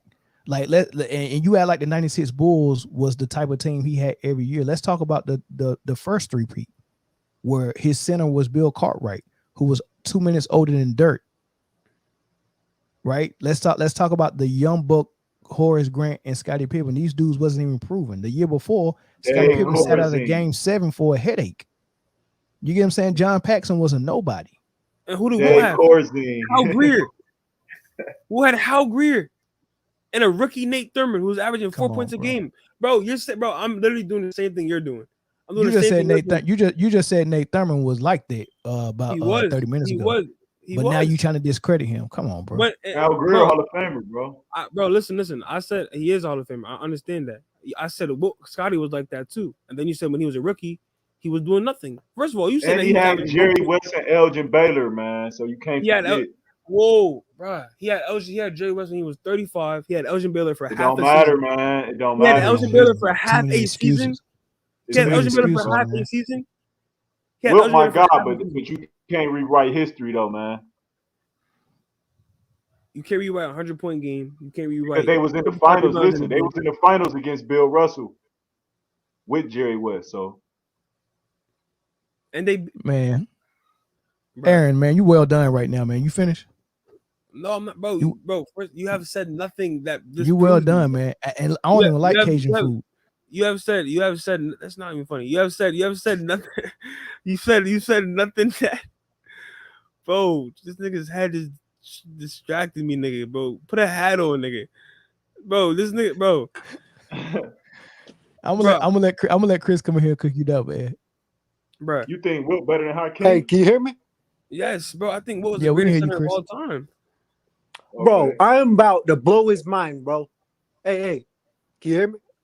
Yeah, go ahead. You tell me Wilt can score 100 points in a game that all five guys will probably look at him trying to stop him. But you tell me he cannot pass a ball. He can't help out his teammates. Oh, someone's gonna be open. Hold on. Let's stop right there. 2, 3, 4 Hold on. You can't drop some points. Hold on. Let me tell you where you're wrong. He was not a team player. Let me tell you how you're wrong. Literally the first second you open your mouth. He can't pass the ball, but led the league in assists as a center. Go sit down. Does he have the assist record? 30 go assists, 40 assists a game? Go he can get 55 rebounds, but he can't get 30 assists in a game. He got 22 assists. He got 20 assists multiple times. Go sit 20 down. assists, but not 30 assists, not 40 assists. What, not 30 assists? You expect more from a center? Go sit down. Yes, bro. Sit down. Go sit down. Go sit down. Push it to the limit. Rick Ross himself. Go sit down, bro. He didn't win. He wasn't a team player. You just lost immediately. Why do you think Bill Russell wasn't scoring points? Why didn't Michael Jordan score? Why did Michael Jordan score 73 instead of 63? He was thinking about why did Michael Jordan score 73 instead of 63? Oh, he's ass. That's easy, bro. That's bro. easy. Nigga, go sit down, nigga. You just asked a center to get 30 assists. How many MVPs Wilt got? How many he got? He got more than Kareem. He got four. He got 4? Kareem got 5 or 6. Same with MJ. Yeah, and Kareem and MJ got robbed. And Kareem played 8 more seasons. Yo, go sit down, nigga. Bro, please. Charles Barkley nigga, please sit down, nigga. You're being loud and wrong. That's too easy. Bro, you're being loud and wrong. 8 MVPs. You just came in and started being loud and wrong. That's too easy. Bro, just how I said MJ got robbed of MVPs. You want to say that's a lie? What's the lie right there? Bro, Wilt didn't win an MVP. Hold on. Wilt did not win an MVP when he was averaging 50 points and 27 rebounds. And he's saying, get the fuck out of here, nigga. He didn't win the MVP. When did I say he didn't win the MVP? You lying, bro. Get the fuck out of here, nigga. You're being loud and wrong. When Wilt averaged 50, he didn't win MVP, though. That's facts. No, he didn't. Did he win 5 MVPs? No, he didn't. 6? I'll look it up right now. Yeah, that's facts. Bill Russell won it, and he averaged like 18. So, like, don't Oscar averaged a triple-double that season. Kareem got more MVPs. MJ got more MVPs. Bro, you're just like your father here, bro. You're just like your dad here, bro. Y'all be saying this wrong things. Wrong? How is it wrong? MJ got robbed of MVPs, and he has more MVPs than Wilt. That's facts. Bro, Wilt was averaging. Wilt got robbed too, though, bro. Wilt was averaging 50 and 27, and you're saying he didn't get robbed, bro. Please go find a chair. I said MJ got robbed. What? Nigga, what you talking about? What are you talking hard. about? You dead ass capping, bro. You tripping. What are you talking about? You putting words in my mouth for no reason. What do you think I said that was all lies? Bro, I said, hold on. You wasn't passing a ball. Listen. I will literally go down the list. He got a couple games. Okay, let's see him average 20, 30 assists. Average 9 assists in the center in the playoffs, bro. Please. You're just being loud and wrong. You talking about he had some 20 assist games. Let's see him average 20. Let's see him drop the points and rebounds down. Let's see his team work. Bro, Magic didn't even average 20. He ain't got no teamwork in his bones. Let's see him average 20. You want to see a 7-foot? Yeah, drop his points down. Drop his rebounds down. Let's see him. Bro, he's the stat king, man. That's all I can give him, man. He's the stat king, yo. Bro, I can't give him GOAT, man. He's not the greatest I've seen play, man. You stat patterns, man. Nigga just said, let's see him average 20 assists a game. He was averaging how many points and rebounds? You tell me 20 assists is crazy now? He's the only star on his team, and you're talking about, oh my gosh, he was playing against Hall of Famers. Oh, his team can't do anything about it. Oh my gosh, poor Wilt, poor Wilt. What are you doing? Man, what is this nigga? Cut that out. He said poor Wilt. No, I'm convinced, bro. You think with the way he talks about Wilt, he had 10 MVPs? This nigga I know, right? do a line of coke before. Is this nigga one of Wilt Chamberlain's coaches? Man, stop it, bro. I want to break down every wrong. He didn't even have Kareem's longevity. That's facts. I want to break down every wrong thing you said. All right, I'm just gonna do that. Is he top 3 in scoring? No, he played 13 seasons. Yeah, he didn't play 20. Is Michael Jordan top 3 in scoring? He's top 5. Heard and Wilt. He does that. He's dropping 100 a game, but you can't last that long. Maybe he can't last long because he was averaging 50 and 25 a game. Yeah, and then he broke down. He couldn't help his team no more. After what? Hey, 10, Aaron, let 11, me ask you 12, this though, for real. All jokes aside, Aaron. Hold on, Aaron, real quick. All jokes aside, man. Do you think that's a good formula for one player to score that many points for his team? No, I don't. All right, so why are we glamorizing it? But hold on. Bro, Michael Jordan's best scoring years was when he was losing. No, he was averaging 30 with Scotty. What? No, he was. Hold on. Michael Jordan had some years where he averaged 37, 36, 35, and you're right, they were not winning. Not winning. So when Phil Jackson took Michael, because remember Michael Jordan used to play sort of like LeBron, where he was kind of the point forward. No, he did that for 1 year. Okay, he did it for 1 year, and he did it in 1 year. He did it for a stretch of 20 games where he was averaging like 37, 7, and 7, or something crazy like that, right? Something crazy. He's a GOAT. Right. He's a great player. Well, hold on. But the best formula for MJ was for him not to have the ball all the time, and that was going to incorporate more his teammates, and that unlocked something in Scottie Pippen because we get to find out how great of a point forward he is. And it took Michael Jordan off. It took Michael Jordan off the ball. And the triangle offense utilized. Hold on. Triangle offense utilized spacing and ball movement, and everybody could make a play for everybody. Yes, I understand. And currently, there's only about 3 teams that play like that. The Warriors is one of them. San Antonio, they got the Horses. They're another one. Yep. Most teams are giving their best player the ball and saying everyone else get out of his way, and when he passes it to you, you got to hit the shot. That's what Luka is doing. That's what LeBron was doing. That's what Westbrook was doing. That's trash basketball. Exactly. So Wilt played trash basketball and got a lot of points when Harden was playing. When Harden was playing, bro. Look at James Harden and why people didn't like his play style. Bro, please stop being wrong and loud, bro. You had your chance already. Why do you think he went over to Embiid and Kevin Durant and Kyrie Irving? James Harden. You already came in, bro, and I already established that you don't know what you're talking about, bro. Established what? Hold on, Chris and Aaron. I'm gonna shut up after I say this. But do y'all remember 3 or 4 years ago when James Harden was going nuts with scoring and people was putting him in a conversation with Michael Jordan saying he might be the best scorer we ever seen. And all those stats equated to nothing, right? So when you playing bad basketball and putting up a lot of stats, I can't give you too much credit for that. And that's what Wilt was doing for so long. That's why his best year. That's why his best years when he averaged less points. Okay, you can argue that his most accomplished years was when he averaged less points, but he was still a dominant force. I think personally 30 points, 8 assists, 25 rebounds, 10 blocks is better than Michael Jordan in any of his seasons that he won chip in. I think me personally, that one year that in 1966, 1967, when he was averaging 30 points, 8 assists, 10 blocks, 27 rebounds, led the league in field goal percentage, and he won a chip. He had 9 assists in the playoffs. I think that's better than any one of Michael Jordan's regular seasons where he won a chip. It could be. It definitely is. There's no argument. It could be. But guess what? Wilt did that once, twice. MJ did it 6 times. So I mean, that's a good point. Well, we already established that Wilt had 8 coaches in a 13-year career. One of them was a rookie. 2 of them was a crackhead. Literally, you can't say one of them was a rookie. Coaches fired. Phil Jackson was a rookie too. Wilt got one coach fired because he benched him in a game 7 against the Boston Celtics, which was retarded. Wilt re-injured himself and was ready to come back in the game, but the nigga was actually proven to be a Nazi like 10 years later, and not a Nazi, but like he was racist 10 years later, and he calls Wilt to win the champion. And he calls Wilt, bro, when Wilt was in the game. So before. No. Yeah, what was in the game? And they was coming back. They was down by like 18. They came back. They had like a 16-0 run. Then Wilt twisted his knee.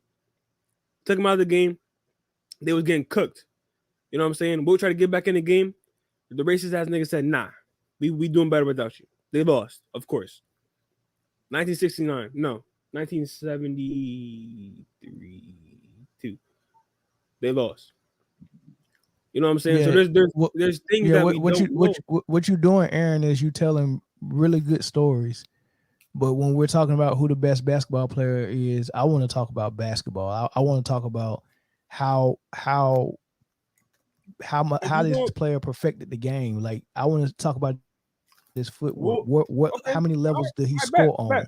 Can all the levels in the paint, in the mid range, free throw, 3-point line, fast break, pull up, off the ball, coming off a screen, like all these different things. Michael Jordan mastered all those things. Wilt was great. Wilt was great, but hold on. If you put it in terms of boxing, right, or fighting, and you see how technical and technically sound Floyd Mayweather is, that puts him in the conversation just by how technical he is. MJ was that technical, but on top of that, MJ was also one of the best athletes, if not the best athlete. And on top of that, he was one of the best competitors, and he did it on both ends of the floor, right? And the results was 6 rings. So when you put all that together, like but it's not just the results of him. There were circumstances that allow people to win rings and lose rings. That's what I'm trying to say. But I get the excuse thing. I understand that. You don't want to hear no excuses. You want to hear straight basketball. He's talking about MJ perfecting parts of the game that nobody else has perfected or Wilt never perfected, right? Mm-hmm. Wilt, definitely could score on at least 2 levels, at least mid-range and the paint, the restricted area. Yeah, can and mastering is different. I can roundhouse you right now. I didn't master it. But could you though? He mastered it though. He didn't master the mid range. He mastered everything in the paint. He mastered that mid range. Okay. Maybe like 5% of the time he take a mid range. Shut your ass up. We all talking about no way he was doing mid range as much as he was just driving in. Oh no, Wilt definitely had the mid range. Okay, you would say he mastered it. He mastered it, bro. Yeah, Wilt had that. He had the one leg. Okay. It's on you. I watched it on YouTube. Okay, there's like 30-minute compilation videos of him hitting nothing but fadeaways. There's multiple. Yeah, he had that fadeaway. There's multiple scouting reports of him saying that he shot 50% of his shots came from fadeaways. So I don't know what this nigga Carlos or whatever. They wouldn't let him really back people down because he was so strong. So he just started playing Man, I can't wait until you start saying it in a few minutes. 60% of his shots were fadeaways. Shut up, yo. All right, so what's it called? No. That's just wild. Somebody in the comments type that. I got something to talk about MJ too. If you want to talk. Hold on, nigga. Hold on. Relax yourself. You're too excited. You're too excited. Cakewalk in here. Need that easy bun. Hey, Aaron over there mad because I got a smooth ball head that he can't get with right now, man. That shot and yes, that is a Michael Jordan shot, big dog. Well, that shit is whack, nigga, bro. Yo, wait, this nigga has the special, yo. Yeah, go ahead, Chris. Michael Jordan in his first ring and his last ring had no All-Star teammates that went to the All-Star game, and he got the only ring to where no other teammate, his second scoring option didn't score like more than 20, 22 points. And it was less than that. It was less than that. His second score, Pippen, he was in the 15s, man. And don't even if we bring up Rodman too, his scoring was low. It was the 90s. Yeah. That man would go into a game with 0 points and then get 20 rebounds. Was the 90s. All right, bro. Okay. All right, man. It was the 90s. But okay. 90s scoring was hella low. You can't just say it's the 90s. It's his era. It was. First of all, it was multiple people's era. It was the 90s. No, it was MJ's era by itself. You can say MJ was the best player in the 90s without a doubt. You know what I'm saying? But some people say you can make the argument for Hakeem, in my opinion. But you can say that MJ was the best player in the 90s. What? Did you just say Hakeem's era? Bro, can you just relax for a second, bro? Before Michael Jordan retired and after Michael Jordan retired, Hakeem did nothing. It was when Michael Jordan was gone that he beat Shaq and the Magic in the finals twice. How does Michael Jordan leaving the NBA affect what Hakeem could do? The first three-peat, where was Hakeem? Bro. The last three-peat, where was Hakeem? I'm pretty sure there was one season where in the regular season the Rockets swept the Bulls.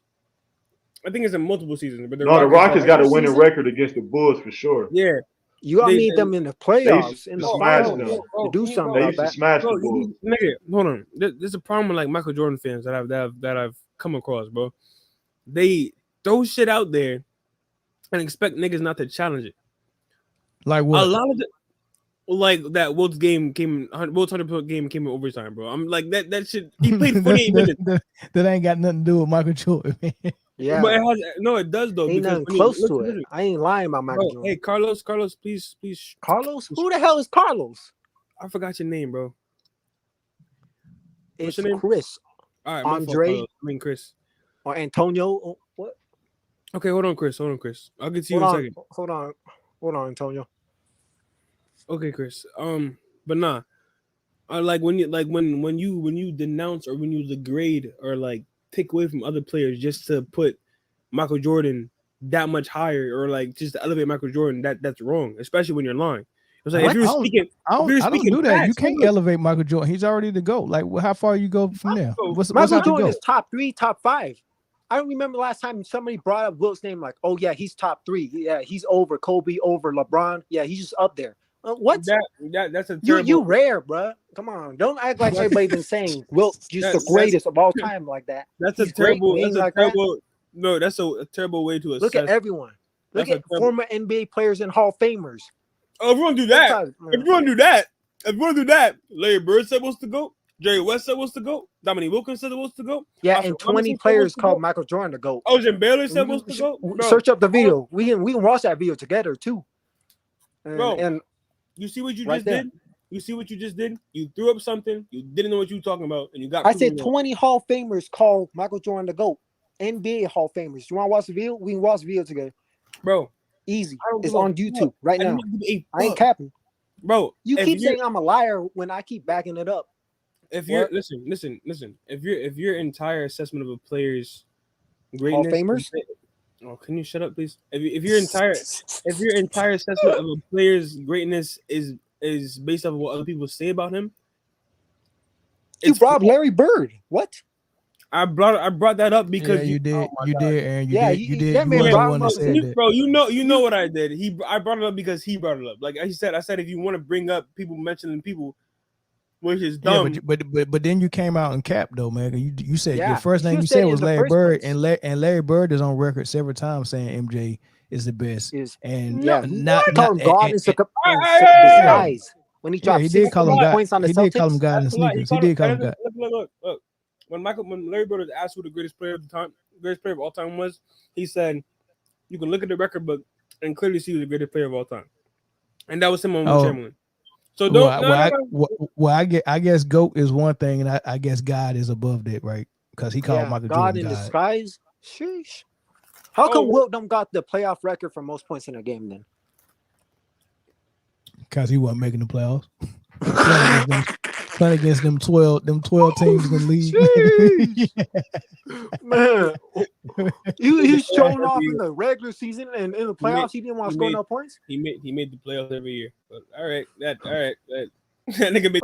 Where was the 100 points in the playoffs?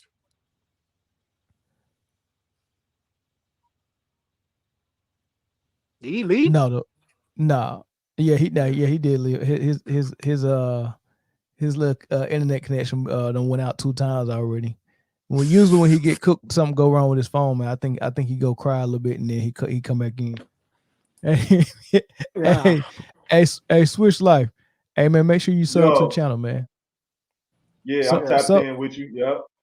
Yeah, and go check out some of the stuff on the Switch. Do you it's a video I did last week, right? Did you watch First Take when Stephen A. Smith called Deshaun Watson the N-word like 3 weeks ago? Yeah, I saw that video. I saw a clip of it. I think he slipped up and said it. He was like, this nigga. Yeah, okay. Yeah. Hey, so look, you notice Steve, you notice he ain't been on the show in like a month. Yeah, they told him to take a vacation. You got fired. Yeah. But he said he had shoulder surgery, which is probably true. He probably did have shoulder surgery too, but I think it was perfect for him to go carry out his suspension. Yeah, to take a hiatus. I think they suspended him for like a month, bro. Yeah, because this is the third time. You know, this is the third time he slipped up and said the N-word on air, right? He said it. I thought he said it about Nick Saban. He was talking about Alabama one time. He said it, and then the one time he was talking about Kobe and Dallas. He said it. Exactly. Yeah. He never got in trouble for that because he said that's not what he said. But I think this time it was like, look, bro. They was like, look, bro, man, come on, man. You can't avoid this one. So we gonna suspend you. We ain't gonna tell nobody. But ain't nobody talking about it though. I'm like, man, yo, this dude is not here. I think he got suspended, man. But nobody's talking about it though. Hey, I think that's the video I seen at your channel, and I think I subscribed that day that I seen that video. All right. Oh yeah, bet. That I just thought that joint was hilarious, man. You should have kept a cool head. Huh? Did you ever see the one time he was on there with Molly? Molly changed her outfit. He was like, you don't got the little red rodder. He said something like, you don't got the Wizard of Oz clothes on today. Like he was complimenting like how she looked or something like that. Then one time she said something about Luka's watch. He looked at her like, I bet you do like his watch. I seen that too. Man. Yo, dude. Hey, dude, something else, man. I don't like him. I really don't like him, man. I don't think he for the brothers, but dude, man, like, golly, man. No, I'm serious, man. He is, man. Yeah, I want him off the air, though. Sneakily. I want that man off the air, man. He gets on my freaking nerves, man. It's just the stuff, you know, the personal vendetta he got against Kyrie Irving and KD is just sickening, man. For someone to be a professional and be on that platform with as many people following him, I think it's irresponsible for any brother to go on a platform that huge and tear down another brother. Yeah. Like I don't care. Like Kyrie Irving can be wrong 100 times in a row. I'm not going. If I had Stephen A's position, I wouldn't be using my voice to go and tear him down in a way where allowed the Brooklyn Nets to handle him the way they handle him, because of what Stephen A. Smith and other media members have done to Kyrie's reputation. It was easy for the Brooklyn Nets to treat him like he didn't deserve a freaking max contract. I think that's foul. He hating for two reasons. He hating for clout, and he hating because they put it on a piece of paper and tell him, "Hey, you gonna be talking about this, okay? Go ahead, go all out." They give him the green light, and that's why they don't mention it. And he mad because Kyrie and KD ain't go play for the Knicks. Yeah, that too. And they don't like, and they always clapping back at him too. They don't like athletes to talk back to them or clap back to them or call them out on their BS. So when Kyrie called them puppets and pawns, a hit dog will holler, man. That jump was true. That's why he got so mad about it, because he know that his job is to come at the brothers like that. I mean, it might not be in his contract, but it's something that he know that he's supposed to be doing. Remember he said, "Who's the peon now?" Remember he said that like a couple about a month or two ago. Exactly. Even T.O. called him out. T.O. said Max Kellerman was blacker than Stephen A. Yeah. And I want to say, what was it, 2 years ago when KD said something on Twitter and he go on his show and was like, "You don't want to make an enemy out of me."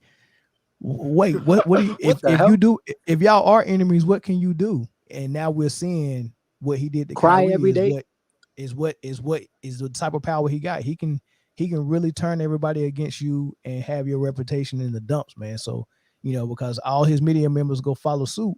Shit, like especially people. Wilt. Yeah, but shut up, boy. Bro, I'm being dead ass, bro. They talk so much. But I'm being dead ass, bro. Like, I'm my fault. I'm just saying. No, who talked about Wilt? Nigga, what? Nigga, everybody they talking about newspaper. They gonna talk bad about him in writing, bro. But they talked about Kareem. They talked about Kareem. But they didn't talk. Hey, but Aaron, they talked about Kareem too. Yep. But they do not scrutinize Wilt's game and Wilt's numbers as much as they do other players, bro. Have you ever thought that it was rightfully so for them to scrutinize his numbers? No, I don't think so, because he was just so head and shoulders above the rest of the competition. I will give you this. Wilt was so dominant in an era where he didn't have an equal that they did have to make certain rules to kind of even it out. I think Wilt could have dominated even more. What do you mean? Hold on. What do you mean by equal? You're talking about in terms of athletics? No, there was the same way Shaq didn't have an equal. Olowokandi was as big as Shaq, but he didn't have the foot. Yeah, he didn't have the footwork. Like Yao was huge, but he didn't have nothing for Shaq. Like Shaq didn't have an equal. Nobody that was his size that can move the way he did, that was as coordinated as he was and strong as he was at the same time. Like there was no equal for Shaq at all. Shaq either had somebody. Shaq either had somebody on him that was big that couldn't stick with his quickness, or somebody that was that small enough and quick enough that couldn't stick with his strength. And that was the same thing with Wilt. He didn't have an equal, and he could have dominated even more if they didn't. Was it Wilt that they changed the rules where you couldn't dunk? That was Kareem. That was Kareem.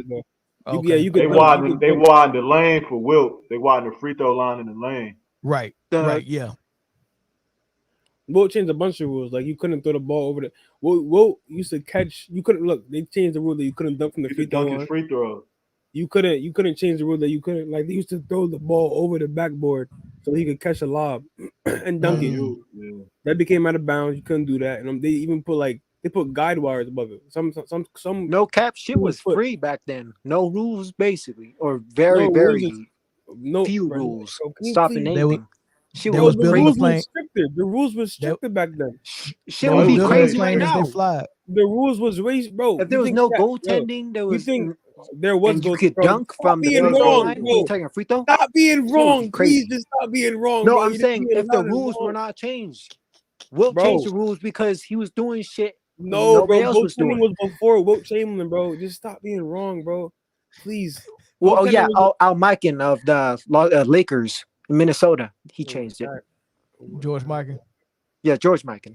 He's even though they say they don't see him as a Lakers Hall of Famer, even though they take credit of those championships. It's stupid. Lakers organization, they're acting fucking weird. Yeah. So Chris, you saying that as far as the rules, the NBA was flying a plane and building it at the same time? Yeah, hell yeah.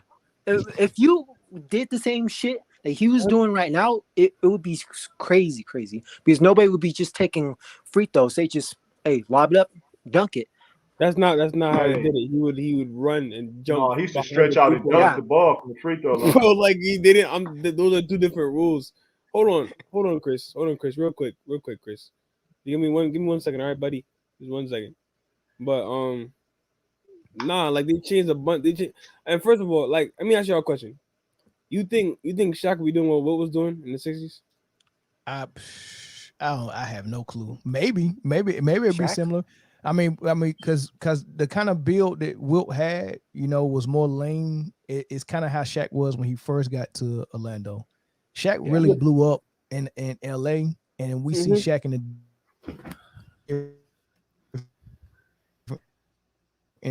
a different light. It was very agile and athletic for him. So maybe him and Wilt are very similar. I don't know. I'm not talking. All right. In terms of athletics, yeah, you did. I guess you can compare them. Wilt is still more athletic, but you can't. I guess Shaq is the closest thing to Wilt. Like a mixture of Shaq and Giannis is the closest thing to Wilt in terms of athleticism. But okay. I'm talking about in terms of the rules and their play styles. Wilt wasn't going in there and muscling and backing niggas down, dipping his shoulder, lifting niggas off their feet to get his 50 points a game. He was shooting 50 ways. Wilt actually invented most of the moves that big men are doing today. The post spin, crazy bank shot too. Bank shot, post spin, reverse jellies, up and under, all that hook shot, all of that. That's Wilt. That's Wilt. The drop step, hop step, all that is Wilt. Okay, like, I get it too. Wilt was amazing. People were Wilt Chamberlain was a finesse player. Shaq had crazy underrated footwork. You know what I'm saying? But you could not say he was a finesse player. Shaq was a power player. He wasn't. But maybe he would have been then. Like who knows?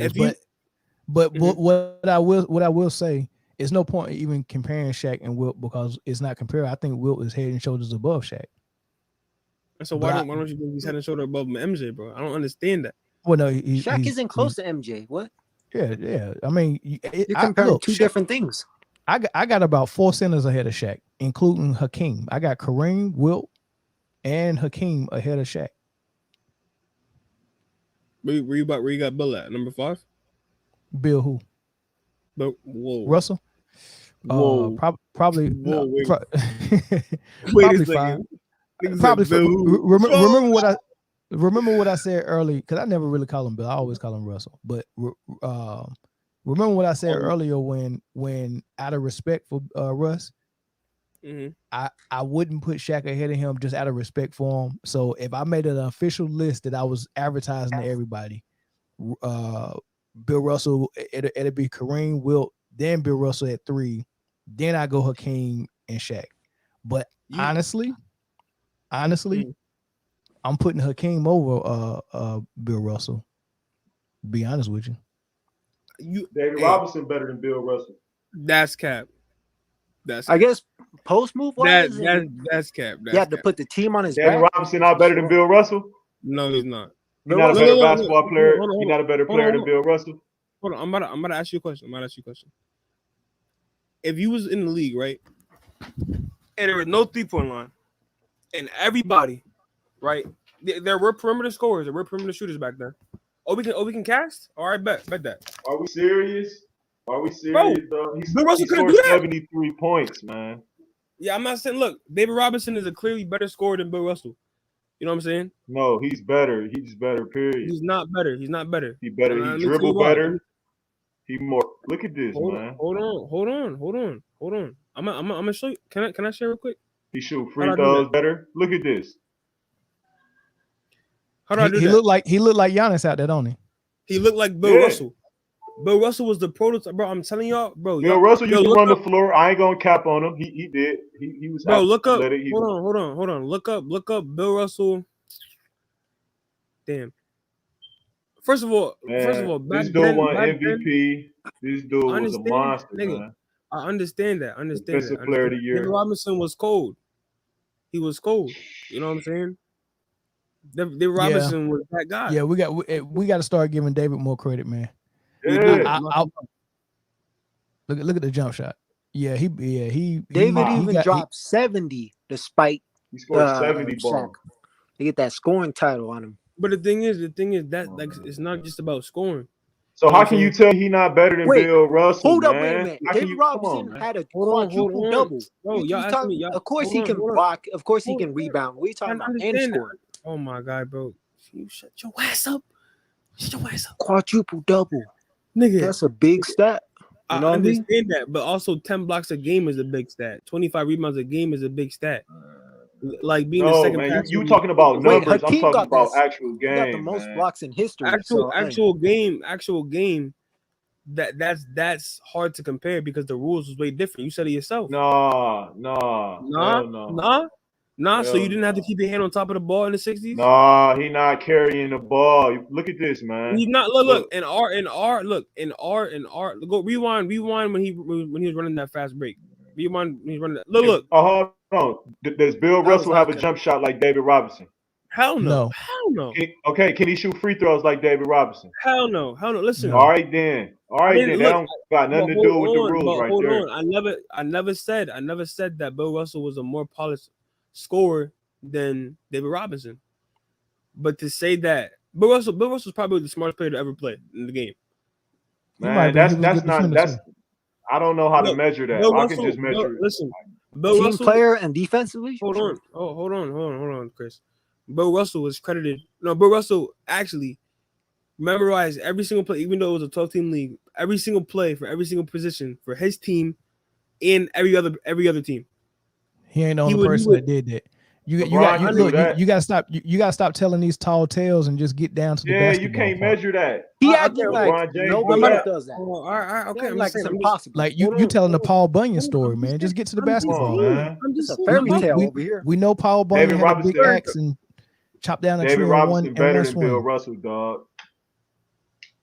He ain't greater. He don't got a better resume, but he's better as a player, bro. I'm glad you know the difference that being greater and being better. I disagree. Hold on.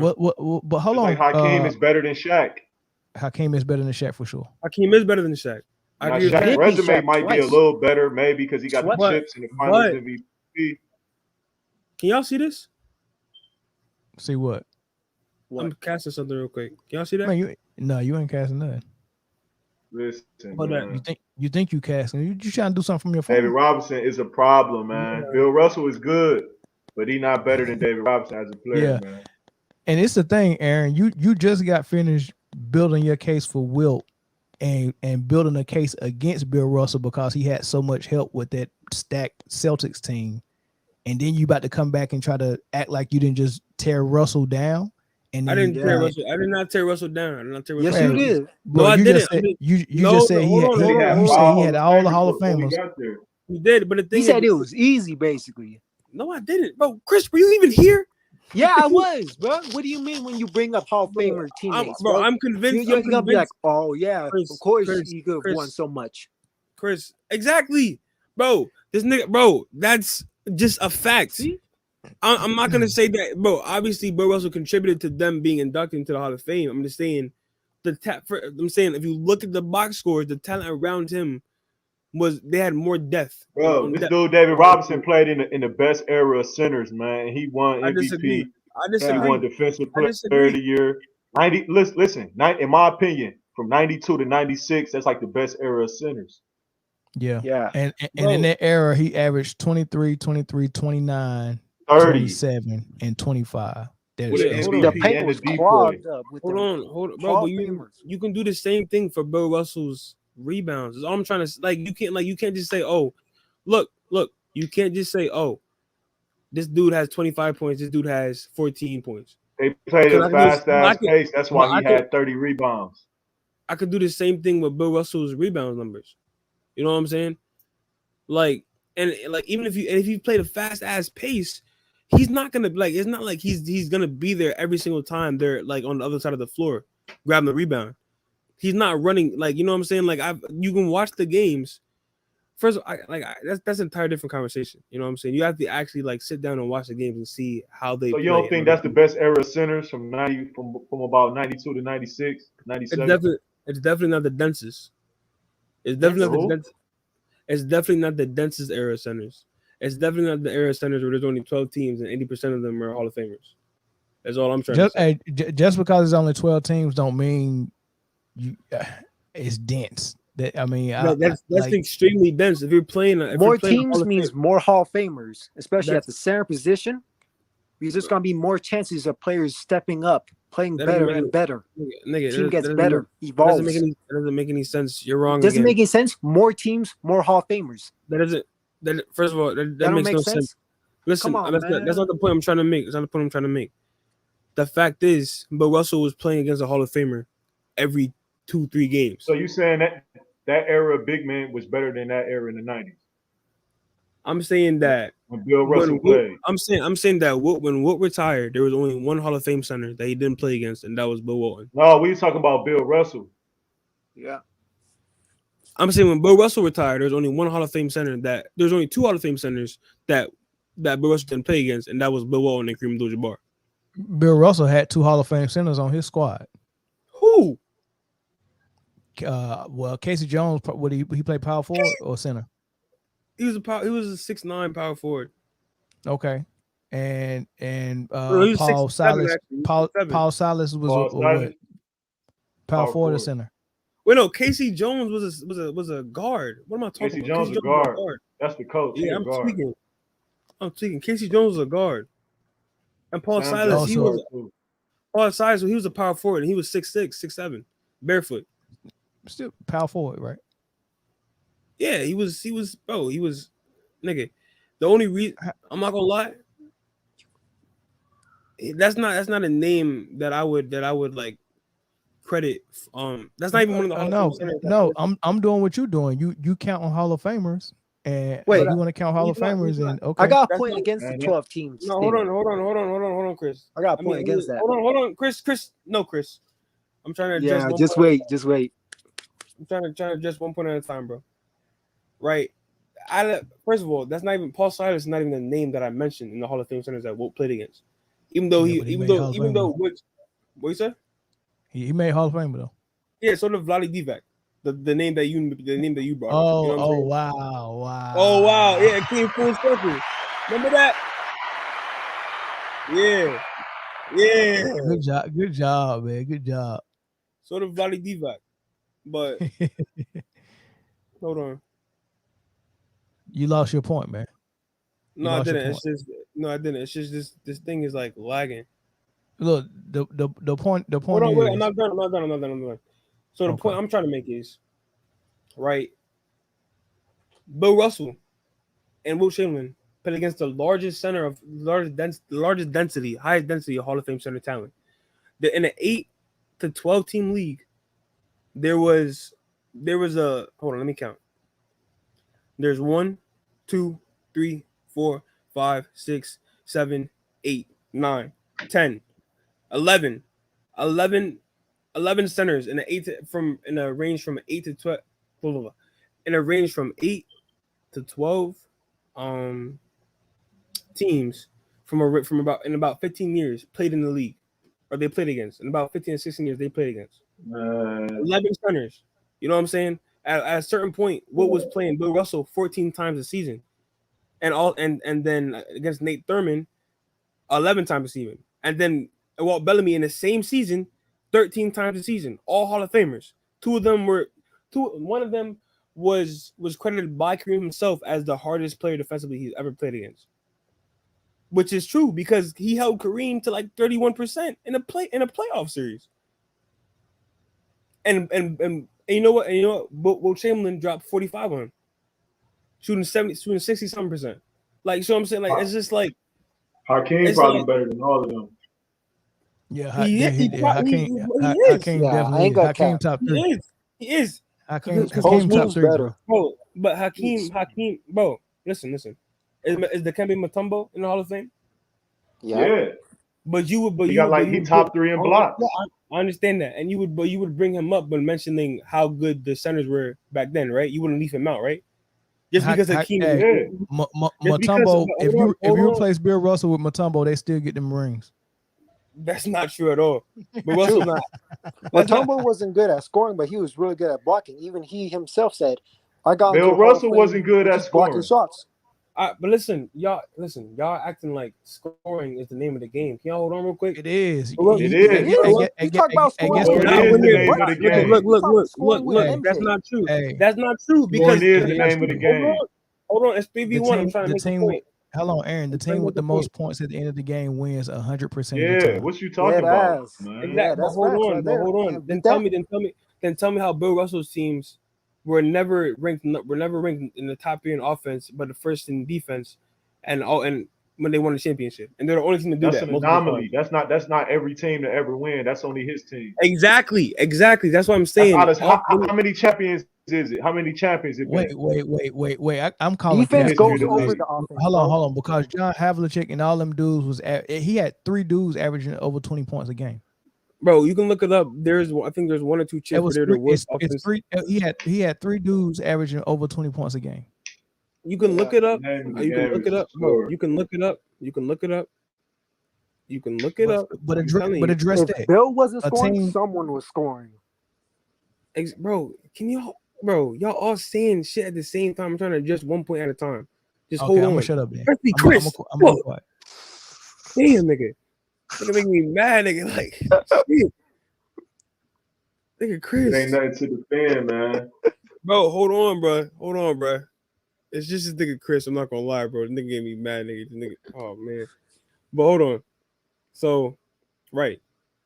But Russell, not as polished as a scorer as a David Robinson, Hakeem, or anybody else in the top 6 centers. You know what I'm saying? Anybody else in the top 10. Anybody else in the top 15 centers, you can say he's not as polished as a scorer, right? Right? Okay. Hold on. Can I ask you a question first? Oh my, yeah, sure. Go ahead, bro. Scoring, you have to score to win the game, right? And you also have to defend to win the game, yeah.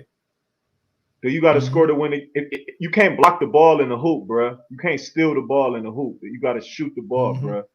You can have 10 blocks, 20 steals, and still lose. So you can't downplay scoring and just be like. But he didn't lose. Facts.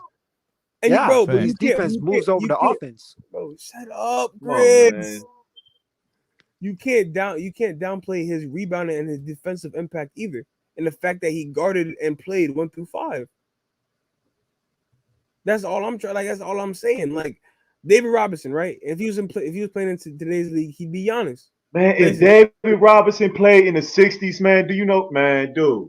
Yeah, dude, come on, man. He would be bro, if any great player on a good team, if any great player, you put them in any league, they are going to. I disagree. I disagree with that. All right, name one player who can't play in a certain league. Besides, I don't think Bill Russell would be doing what he did, getting 25 rebounds if he played in the 90s against Hakeem and all of them. Yes, he is. No. He's not more. He's not more athletic than Hakeem Olajuwon. Right now, there'd be a lot of fouls. Hold on, Chris. It's not even close. Hold on, Chris. There's some things we gotta think about. Chris, hold on. He's not more athletic than Hakeem Olajuwon. Bill Russell is not the nigga. Bill Russell would not be winning all them chips and getting all them rebounds if you swap them out with David Robinson. He wouldn't win those chips right now. Oh my God, Chris! You wouldn't be winning 10 in a row, no. Bro, that's not what I'm arguing. I'm not saying he's gonna win 11 championships, but I'm saying he ain't about to get 8 and 21 rebounds and all of that either. Bro, yes, he is. If he's average, bro. He ain't gonna get that over the top centers. Yes, he is. Top centers ain't gonna let him do that. Yes, he did. He's getting double team, triple team. He did, bro. Yes, he is, bro. He's. You can't do that on 3 people. He's forcing Hakeem. He has a higher vert than Hakeem. He's faster than Hakeem. He has more stamina than Hakeem. He's quicker. Bill Russell would be a little bit better than Ben Wallace if he played in modern time. Yeah, you're on crack. Well, actually, a little bit Ben better Wallace than Ben like Wallace. 6'8". He ain't even like 6'10" or 7 feet. Bill Russell about 6'8", 6'9". So wait, whoa. That doesn't make. First of all, their builds are nowhere near the same. Their builds is nowhere near the same.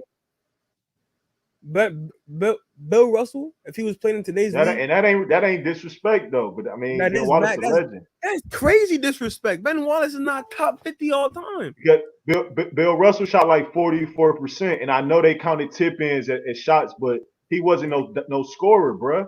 No, hold on. I'm not, bro. What the fuck? I don't know how many times I have to say that you don't have to be a scorer to be a great player. I didn't say that. We didn't say that. But hold on. But can y'all let me finish like one statement? Okay. Like one statement. First of all, Bill Russell was playing in the league with no 3-point line. Everybody was crashing for a rebound. Like so, when you if you actually watch the games, there's like 4 to 5 feet less spacing. You know what I'm saying? As a rim runner, you know what I'm saying, which Bill Russell was, which Giannis was, and like it wasn't even running offense. They were just coming down, pulling shots half the time. And I watched the film. They were just coming down, pulling, bro, over and over again. They just coming down one shot, one shot, up and down, up and down. That's not true. That is true, man. That's not true. I've Go watched into the paint, games. just throw it up. Now listen. I watched the Celtics. Games. I played organized basketball for 19 years. Listen, you bro. played basketball in the 1960s? Hold on, listen. The Celtics, they ran a high post offense. They should put Bill Russell at the free throw line. Some teams ran offense, but the majority of teams, they just play up and down, running gun, bro. Yeah, that's why everybody was getting crazy rebound numbers, man. Hold on. Yeah. It was a fast break oriented league. They was building the league back then, man. They didn't care about numbers. Like now. What's up, Chris? They didn't care about statistics. What's up, Chris? Statistics. Chris, stop saying words, nigga. Please. Words are true. I'm the truth. Try to watch the cursing and the N-word on here, man. My fault. But like, you good. So there was I agree with you. It was a fast break oriented league. You know what I'm saying? Do you know why it was? Because the Celtics were winning every single championship. So that means that means everybody. And look, there's multiple things that go into it, bro. It's not just like it was like there was no 3-point line. You know what I'm saying? So that means it was harder for perimeter scorers to score. You get hand checked with 2 hands. You have to keep your hand on top of the ball. It's harder to create your own shot. You know what I'm saying? There's different rules that there's like different caveats for, and there's different reasons as to why the game was played the way it was. You don't think there's a 3-point line and they allow them to do everything they're doing today and get away with all these carrying and traveling and walking violations? You don't think we're they talking doing about David Robinson though. We ain't talking about today's basketball. No, but the same thing applies. Shut up, Chris. The same thing applies. No, we're talking I'm about to go in right now because I got a point.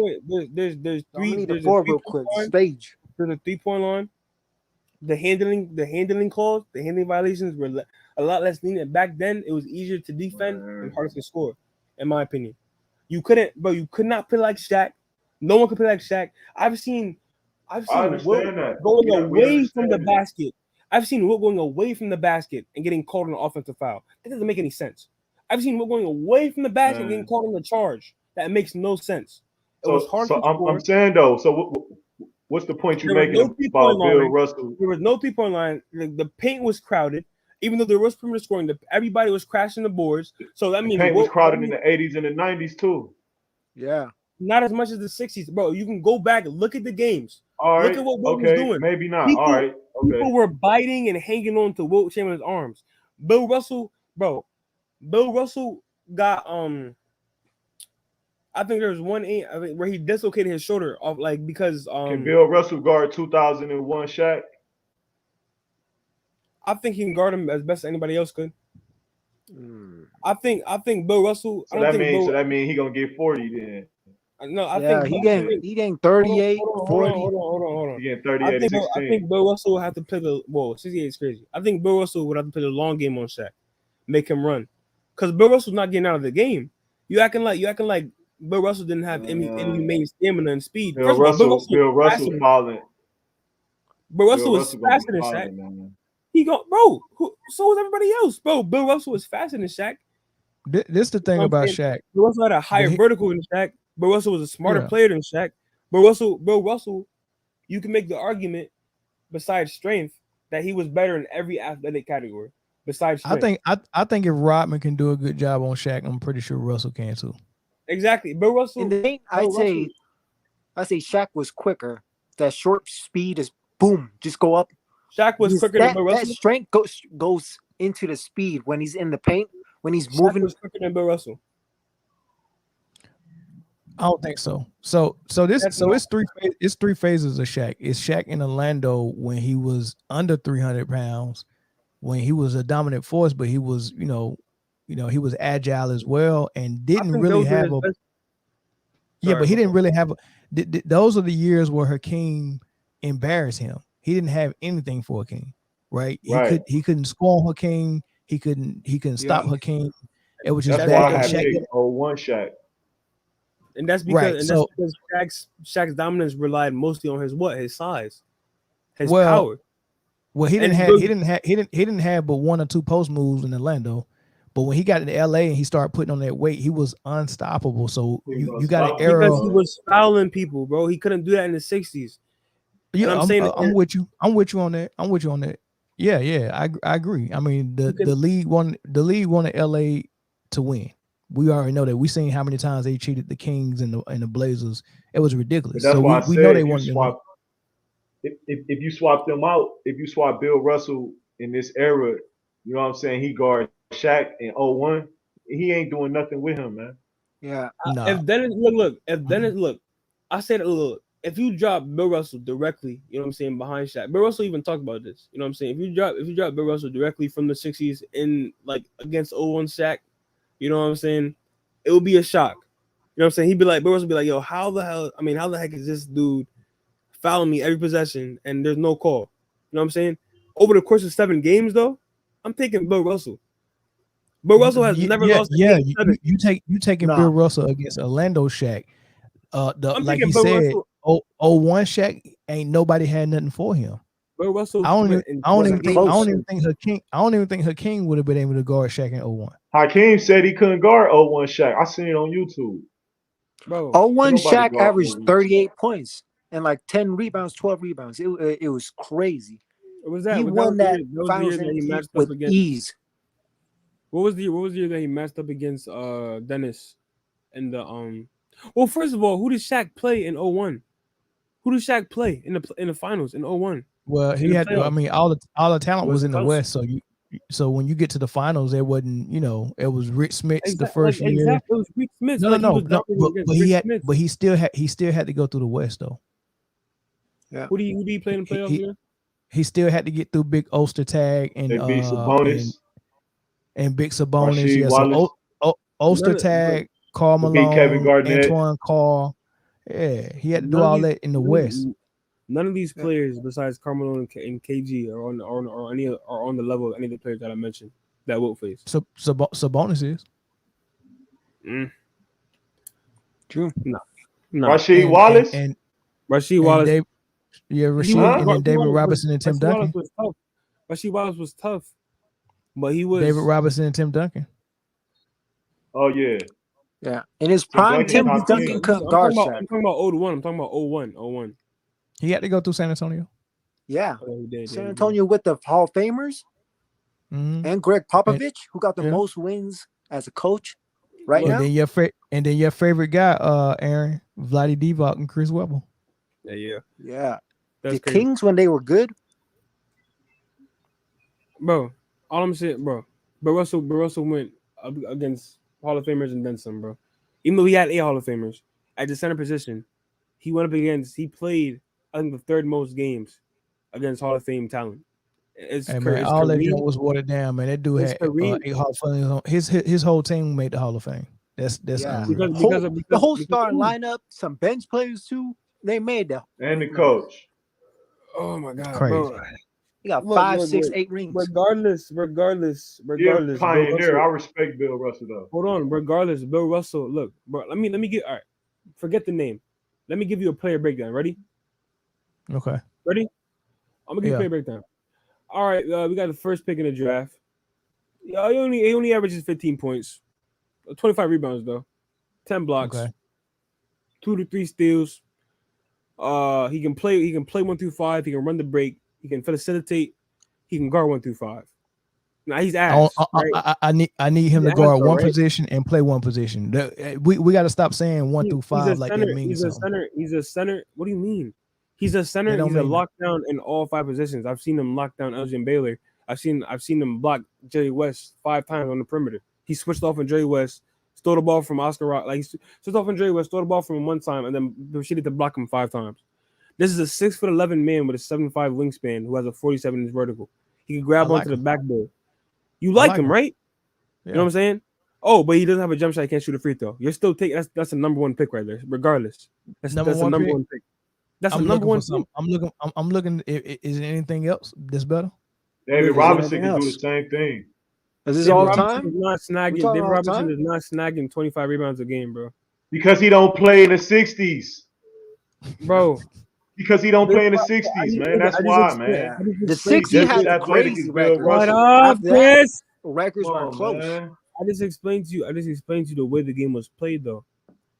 Man, David Robinson can do the same thing. You got less teams. It's called an eye test, man. If there's the same amount of possessions in the 90s as it was the 60s, and Bill Russell was in the 90s and there's the same amount of possessions, he would grab more rebounds. There's more space. No, that's a hypothetical. There's more space. Yeah. There's more space to operate in the post. I mean, in the paint. There's more space. There's more space to drive. You know what I'm saying? Bill Russell will have to be on the 3-point line, guarding players on switches and everything. So it's a different game. I can do the same thing, man. Bill Russell guarded people on the perimeter. You act like there was no perimeter scores back then. Bill Russell isn't doing that against like 28, 29 other teams back to back. It's harder. More games too. It's harder. That's not true. It's not true. Yes, it's harder. It's not true when you're playing a Hall of Fame center like every other game. That's not true. It's not true. Versus a Hall of Fame the 60s. What? In the 60s, he played a Hall of Fame center every other game. Is what I'm saying. Less games though. No, 82 games. What are you talking about? No, I'm talking about going into the playoffs. Yeah, there were less games. Versus now, where you gotta go through first, second, third. So you said, let me ask you a question. So you're saying Bill Russell played more Hall of Fame centers than David Robinson? Is that what you're saying?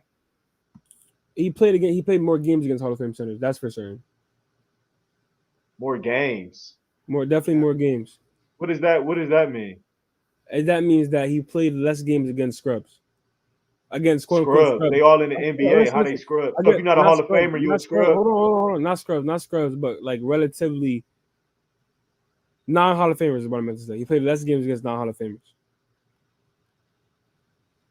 compared to David Robinson. You can look that up. We even forgot to bring up Patrick Ewing. He's a Hall of Famer too. Bill Russell could do everything that David Robinson do besides score the ball as well. So Bill Russell can do everything besides the most important thing in basketball. He could do everything better. He could do everything better besides score the ball as well. And the most important thing in basketball, in my opinion, is defense. So he told his team to do his scoring, and he just focused on defense. Can you hide a player? Let me ask you a question. Traits. Can you hide a player on defense? Yeah, depends. Can you hide a player on offense? They did it with Dennis Rodman. They did it with Bill Russell. His defense made up for it. Exactly. Is what I'm trying to say the entire time. So you can't hide a player on offense, though. You can't. But it's better to have a balance than just be that. Bill Russell wasn't balanced. Bill Russell was balance as in scoring and defense. Bill Russell was better to be a two-way than just lopsided. Bill Russell, you haven't watched Bill Russell. You're just going based off his numbers, saying, "Oh, he scored 15." We've been talking numbers this whole time. I've been trying to talk game this entire time. But you guys numbers. David Robinson better than Bill Russell, man. He's not better than Bill Russell. He's not greater. He's not a greater player. He don't got a better resume. He's not better than Bill Russell. He's not better than Bill Russell. David Robinson. My eyes not lying to me, man.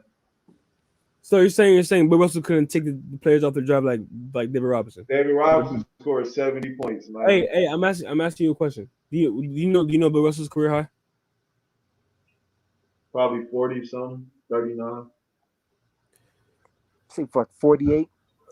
Okay, bro. Do you know what's it called? So Bill Russell couldn't take David Robinson. Bill Russell couldn't take players off the drive like David Robinson or Giannis.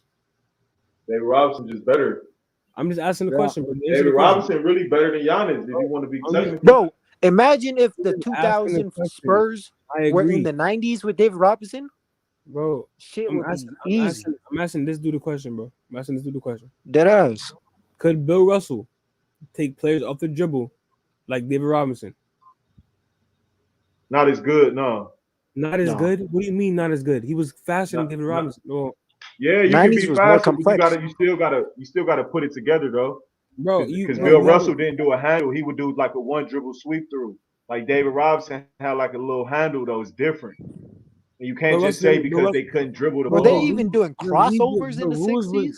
Yes, they did. The rules was different back then, bro. You have to keep your hand on top of And the I ball. understand that, man. But so what? My eyes tell me that David Robinson is more advanced, man. My eyes not bro, lying. If I could cast my screen, bro, I could show you. I could show you that you haven't watched. Still not going to change it because I've watched it, man. David Robinson is just a better player. But I could listen. I could show you that you haven't watched enough film. You probably watched a couple games. Man, it's not going to change. You don't know what I've watched, man. You don't. I don't. But I can definitely also. David Robinson didn't have a Hall of Fame teammate till it was at the end of the 90s. And it was a rookie, man. Tim Duncan. Rookie Tim Duncan was still crazy. What are you talking about? Yeah. I'm saying most of his career, he didn't have anything. And I agree with you, bro. I just think Bill Russell is better than, David Robinson. Like, in order of the centers I have. I mean, I don't knock that, though. I'm not knocking you for thinking that. You trying to knock me for thinking that David Robinson is better. No, I think you say better as in accolades versus better as in playing wise. Bro, playing wise, David Robinson didn't run the point like Bill Russell. He played differently. And Bill Russell shot 44%, and he shot only in the paint, man. Are you going to ignore that? I'm not going to ignore that. They was stopping him. Then. He wasn't making that thing. Bro, Chris. Are you going to ignore that Wilt used to drop 58 points on him, 65 points? You acting like Bill Russell nobody was dropped 50, 70 points on David Robinson. Field goal percentage or something. That's Wilt Chamberlain. Hey, whoa. Bill Russell never. I mean, Wilt Chamberlain never dropped 70 on Bill Russell, bro. Relax. He dropped 60 on him. He dropped 62. He never dropped 70. But I'm pretty sure Hakeem dropped close like 60, 70. 50. It don't matter, man. No, but Hakeem dropped like 50 something on David. What are you talking about? Nah. He ain't. Yes, Hakeem is better than Bill Russell. True. Ain't gonna get capped from that. You can make that. I can agree with that. You know what I'm saying? Dancing on the post. But I don't think David Robinson is better than Bill Russell. I don't think Shaq is better than Bill Russell. That's cool. Of course, you're talking about accolades. You're talking about the whole career. Okay. No, Chris, stop saying words, bro. Stop saying words. You think about it too much versus playing. I don't got a problem with that though. Skill. I have in order. I got Wilt, I got Kareem, I got Hakeem, I got Bill, I got Shaq. Then I got Malone. Then I got David Robinson. Or Moses Malone, or you can switch them out. You know what I'm saying? Okay. Those are interchangeable. Malone and David Robinson, those are interchangeable. You know what I'm saying? Those are interchangeable. Hakeem better than Tim Duncan too. He is, in my opinion. He don't got the longevity. He don't got a better resume, but I think Hakeem a but little bit better than Tim. His peak was. But we're not. That's not what we're talking about. The MVP, the Finals MVP, Defensive Player of the Year. Tim Duncan was a dog. The most blocks in NBA history. Talking about that. And first of all, there's an asterisk right there. Most blocks. We all know who would be 1 and 2. Of course, it's the people we've been talking about. Hakeem got top 10 steals and he's a center. And we all know, bro. So you don't think Bill Russell would have that same thing too? Same thing as Hakeem, how he played. Bill Russell. Hakeem, I mean, as defensively, I think Bill Russell. Hakeem, actually, to be honest with you, Hakeem a lot better than Bill Russell. Hakeem had how many more blocks than Bill Russell? Was a lot better than more blocks? No, I think that's even. They're about even. No, bro, I'm telling you. More. I'm telling you, bro. What, bro? Bill Russell, bro. Chris, you're just saying wrong things, bro. Like you don't. I said he got more blocks than Bill Russell. That's because, bro, that's stupid. No, it's technically it's not cap, but technically that's stupid because Bill Russell's blocks weren't officially tracked. So technically you're wrong because technically Bill Russell averaged 8 to 12 blocks, and he was actually credited by Harvey Pollack in a 109 game stretch. He averaged 9.3 blocks a game. So technically it would be Wilt Chamberlain number 1, Bill Russell number 2. Then whoever else falls in line after that. So Hakeem would do post moves that Bill wouldn't even think about. He would never seen those types of post moves. Yeah, the dream shake. That would leave him in a blender. Yes, it was, bro. Bro, the dream shake had existed since probably the late 50s, bro. All that stuff there's not, bro. The quote unquote dream shake is a shimmy. It's a dream shake. and it had everybody jumping up and down. No, that's only one nobody dream could guard shape, it. man. Look up Willis Reed. Willis Reed used to do that all the time, bro. No, it's only one dream shape. Yeah, I'm not saying. There was only one Hakeem Olajuwon. I understand that, bro. I'm not saying that but you said that Bill Russell had never seen these moves ever in his life. Willis Reed was doing that shit all the time. Because Hakeem did it differently. He didn't do it like everybody else, or else nobody would have been like, "Oh, his post moves just like everybody else." He did differently. He was changing things. That's why people ask him for tips on how to do post attacks. Yeah, yes, bro. I'm not saying what nigga. Shut up, Chris. You Even just LeBron confused asked me. him. You search it up. LeBron asked Hakeem Olajuwon how to play in a post like that. Oh my god, bro. All I'm saying is, I got Wilt number 1. In terms of my centers, I got Wilt number 1. I got Kareem number 2. I think it's interchangeable between Bill Russell and Hakeem. I got Shaq number 5. And then I think it's interchangeable between David Robinson and Moses Malone. That's just me. You know what I'm saying? I think that's a pretty reasonable list based off of what they bring to the game. But Russell can play the point guard position. He can facilitate. He can run the fast break with or without the ball. He can play 48 minutes a game. He can guard 1 through 5 like Hakeem. But I argue that he did it better. You know what I'm saying? I argue that he's arguably the best rebounder to ever live. You know what I'm saying? There's a bunch of different things that we're not mentioning. So you saying the guards back then in that era was better? So you basically saying that era was better? That's what it sounds like. Better than the 90s? With how closed down it was. It sounds like you saying that era was just the best era period. So what do you think is the best era period? Not the 60s. I think the 2000s was the best era period, in my opinion. It ain't the 60s though. I think 60s is probably 2 or 3. I think 60s is probably 2 or 3. Mm-hmm. You could have a losing record in the 60s and make the playoffs. Now you try that, the 80s, bro. The 90s, Michael Jordan did the same thing. Michael Jordan did the same thing. Hell no. Michael Jordan never had a losing record. Michael Jordan never had a losing record and made the playoffs. Shut up, bro. No, I'm saying right now. Bro, right now. 2022, you tell me, you name me one team that had a losing record that made the playoffs. Yeah, so who was the Michael 8th seed, huh? Yeah, so Michael maybe Jordan. Maybe in the East when it was bad.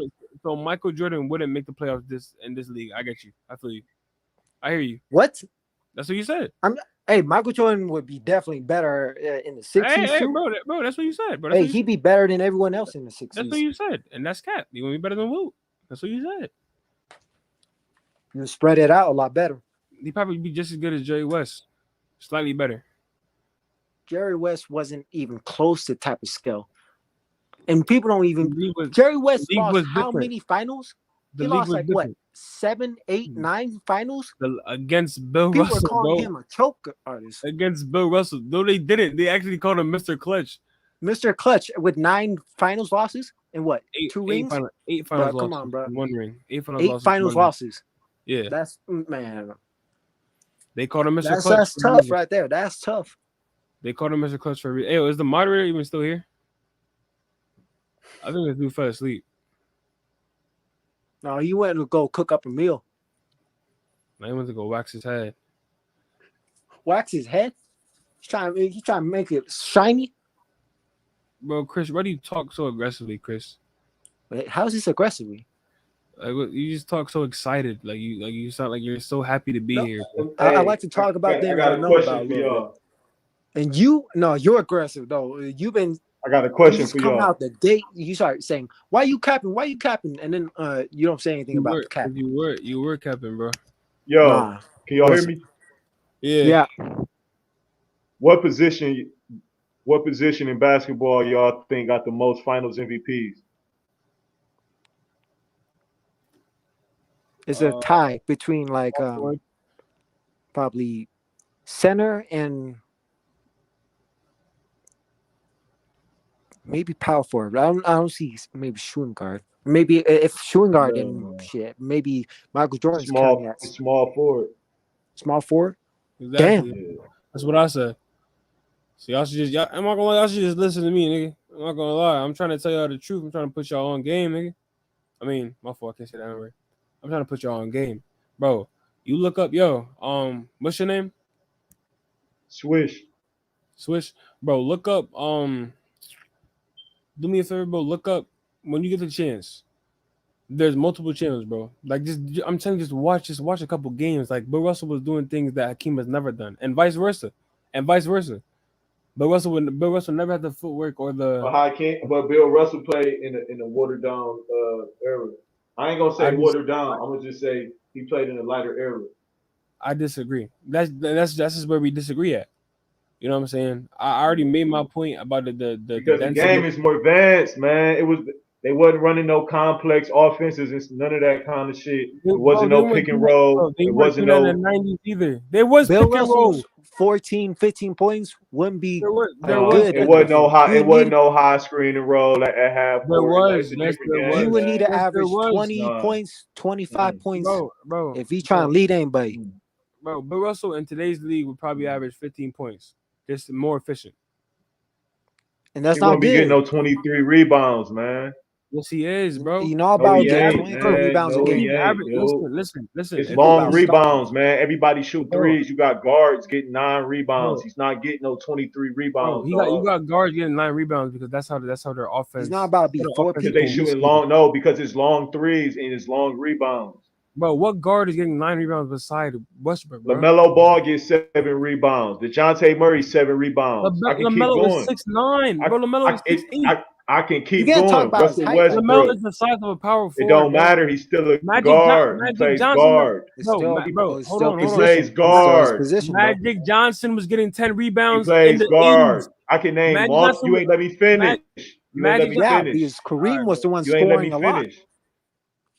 You ain't let me finish the guard. I can name multiple guards getting 7+ rebounds.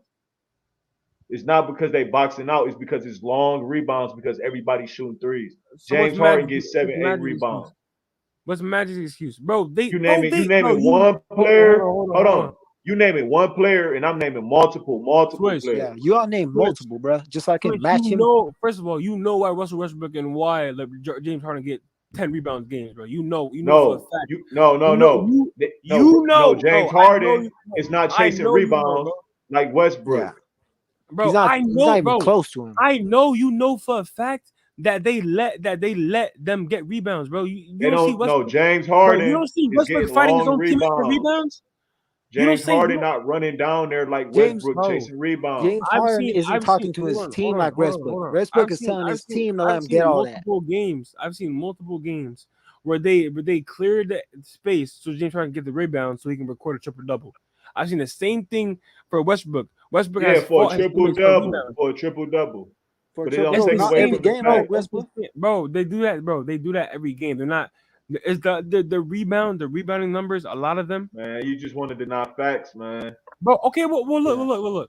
If that's a fact, it's the biggest era of point guards of all time. Look, hold on, bro. If that's a fact, that there's more long rebounds, so that means rebounds are more accessible to the guards. Then that means that guard rebounding numbers are inflated. And on top of that, means Bill Russell. And that means Bill Russell rebounds is inflated. That's my point. When he goes into the paint, Russell Westbrook is not getting no rebounds in the 60s. That's what you're saying to me? That's me like James Harden not getting no rebounds in the 60s. I didn't say that. Right? So, but Bill Russell, what I said was you trying to deflect and change it. What came out of my mouth, the words that came out of my mouth was Bill Russell not getting 25 rebounds. Bill Russell not getting 25 rebounds in this era because they shooting threes and the guards is getting a lot of those rebounds. And that's a fact. You got small forwards getting 8, 9 rebounds, 10 rebounds. It's long rebounds. People around them gonna get rebounds. Ain't nobody boxing out for rebounds no more. Exactly, bro. What? So Bill Russell was getting not to get no damn 25 rebounds. Ain't nobody boxing out for rebounds no more. That's a feast. So how many rebounds is Dennis Rodman getting a game? Dennis Rodman ain't getting no damn 20 rebounds in this era because ain't nobody shooting in the paint like that, man. So he getting 11 rebounds, right? 10 rebounds, Dennis Rodman. He'll get a double. I mean, he'll get 10. He'll get 10 or more. Yeah, but he's not getting no 19. 18. Come on, He's man. not getting, bro. So, he ain't about to get that many rebounds like he did in the '90s. Your argument don't because make he no gonna be on the sense. perimeter guarding guards on the switch on the pick and roll. They're gonna make He him was score too. They're doing gonna that make in the him start '90s, shooting. bro. He was doing that on the Pistons. It was a mid-range game in the '90s. It was a paint game. Still, it was getting in the finals. Utah Jazz scored 54 points. Man, it was a paint game, bro. Paint. Ain't nobody scoring 54 points in this era. You scored 54 points in one quarter in this era. Bro, they were shooting what? Nobody scored 54 points in one quarter in this era. They was doing that in the '60s too, bro. They was doing that in the '60s, bro. They was doing that in the '70s too. And in the '60s, in the '60s, they came down and took one shot and ran no fucking offense. That's not true, bro. You just saying that is true, man. My eyes don't lie, man. The offense wasn't complex like the '90s and 2000s. That's a fact, man. That's a fact. Things got more wild with the offense. With watching film, all right, it's a lot better. Look. First of all, Chris, you don't watch film. Second of all, I said they watch film now compared to the '60s. Look, he right, man. Look. All right, look. Let's say that's the case, right? You're making it even more impressive that perimeter players like Jerry West was averaging 30 points per game on 49% shooting, or Oscar Robertson was averaging 37 points per game on 50% shooting. You're making it more impressive for a league that had no organized offense, for a nigga to get an open shot while having his hand on top of the ball, while almost everything that they're doing now being a carrying or traveling violation. You're even making it more impressive.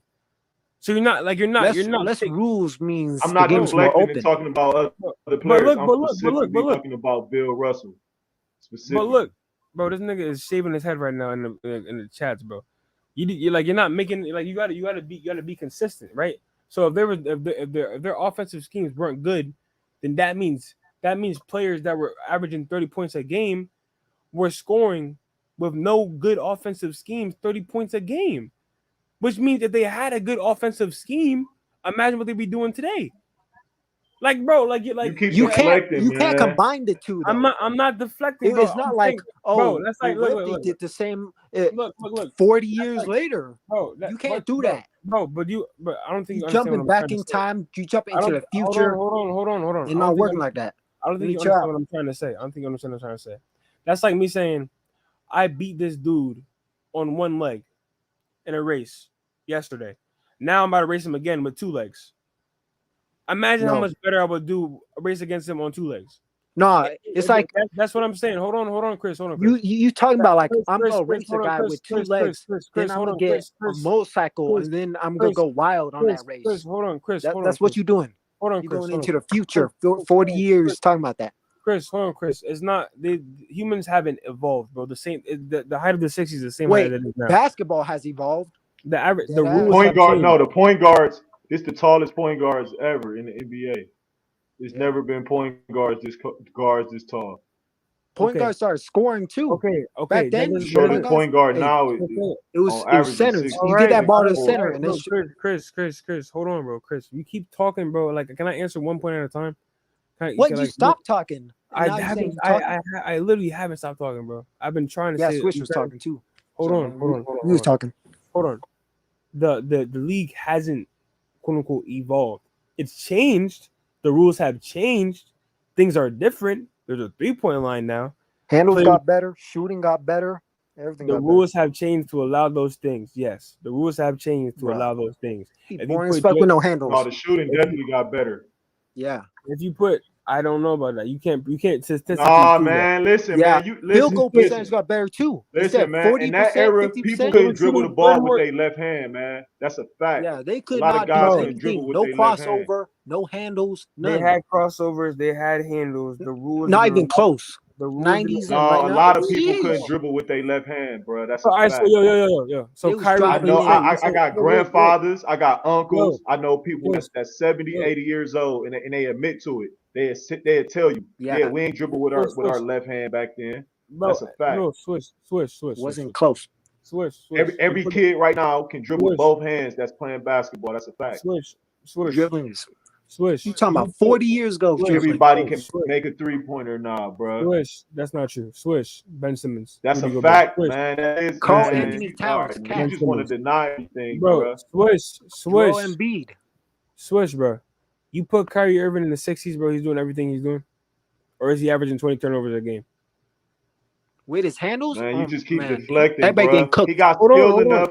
No, Hold on. you Let me don't answer the understand, question. Chris, Let me answer the question. anything, bro. Kyrie Irving got skill enough to do a basic 2-dribble pull-up and make the jump shot. Exactly. He don't got to do all them crazy moves just to score. So does Jerry West. So is Oscar Robinson. I'm not talking about Jerry West. So why you keep Jerry West deflecting? was not. I never. Hold on. I never said. I never downplayed Jerry West. I never downplayed Big O. All I said was Bill Russell wouldn't get no fucking 25 rebounds based on how the game is played, bro. That's all I said. And you keep trying to deflect, bro. Listen.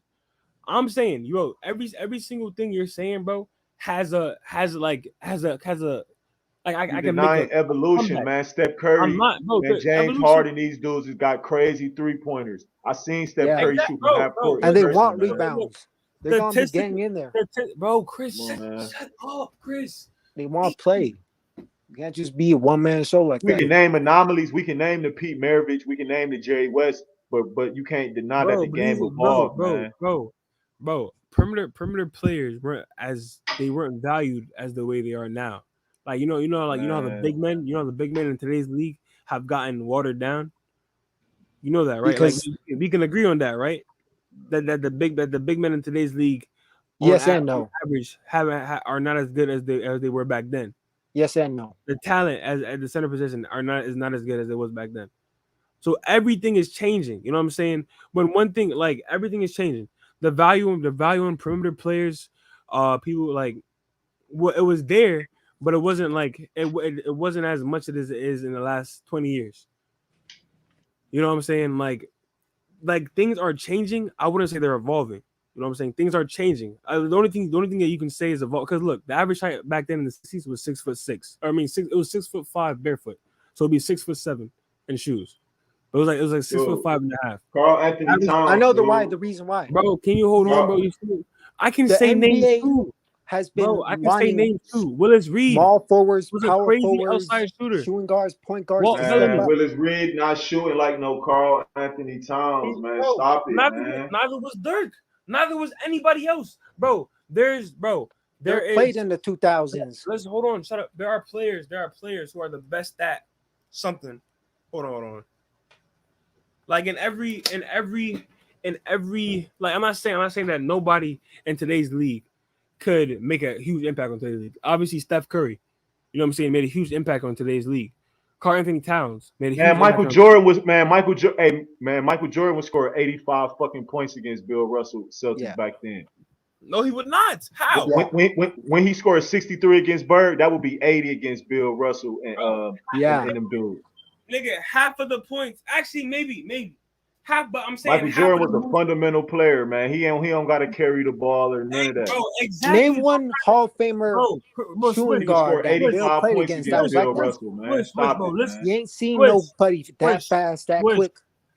Johnny Green. Look up Johnny Green. How about that? Swish. Listen to me. Man, Michael Jordan would score 80 points on Bill Russell.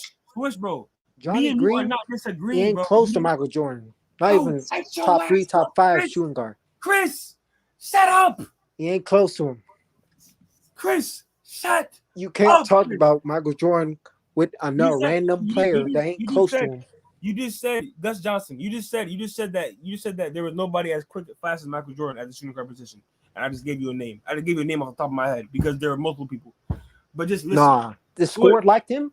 If they were quick and fast, how come they weren't as good as him mentally? I'm not talking to you, Chris. I'm not talking to you, bro. Play with his skills. Play with his technique. I'm not ignoring it. Was nasty with the mid range. Sheesh. Swish, you can hear me, bro? Yeah, man, I can hear y'all. Keep lying, man. I'm not lying. Bro. Me and you are not disagreeing. There's just a misunderstanding. Like, look, there's room. Like I can say the same thing about every great player in the NBA to ever play. I can be like, there's no big man shooter like Karl Anthony Towns. I can be like, there's no dominant forces with Chamberlain. I can be like, there's no I can be like, you know what I'm saying? I can be there's no like Oscar Robertson. I can be like Oscar Robertson is over. I can be like Oscar Robertson is the most like there's no all around player like Porzingis, man. Look at Porzingis. Yeah, bro. Chris, bro. The thing is, you're not understanding this, bro. Wilt Chamberlain was 7'1" barefoot.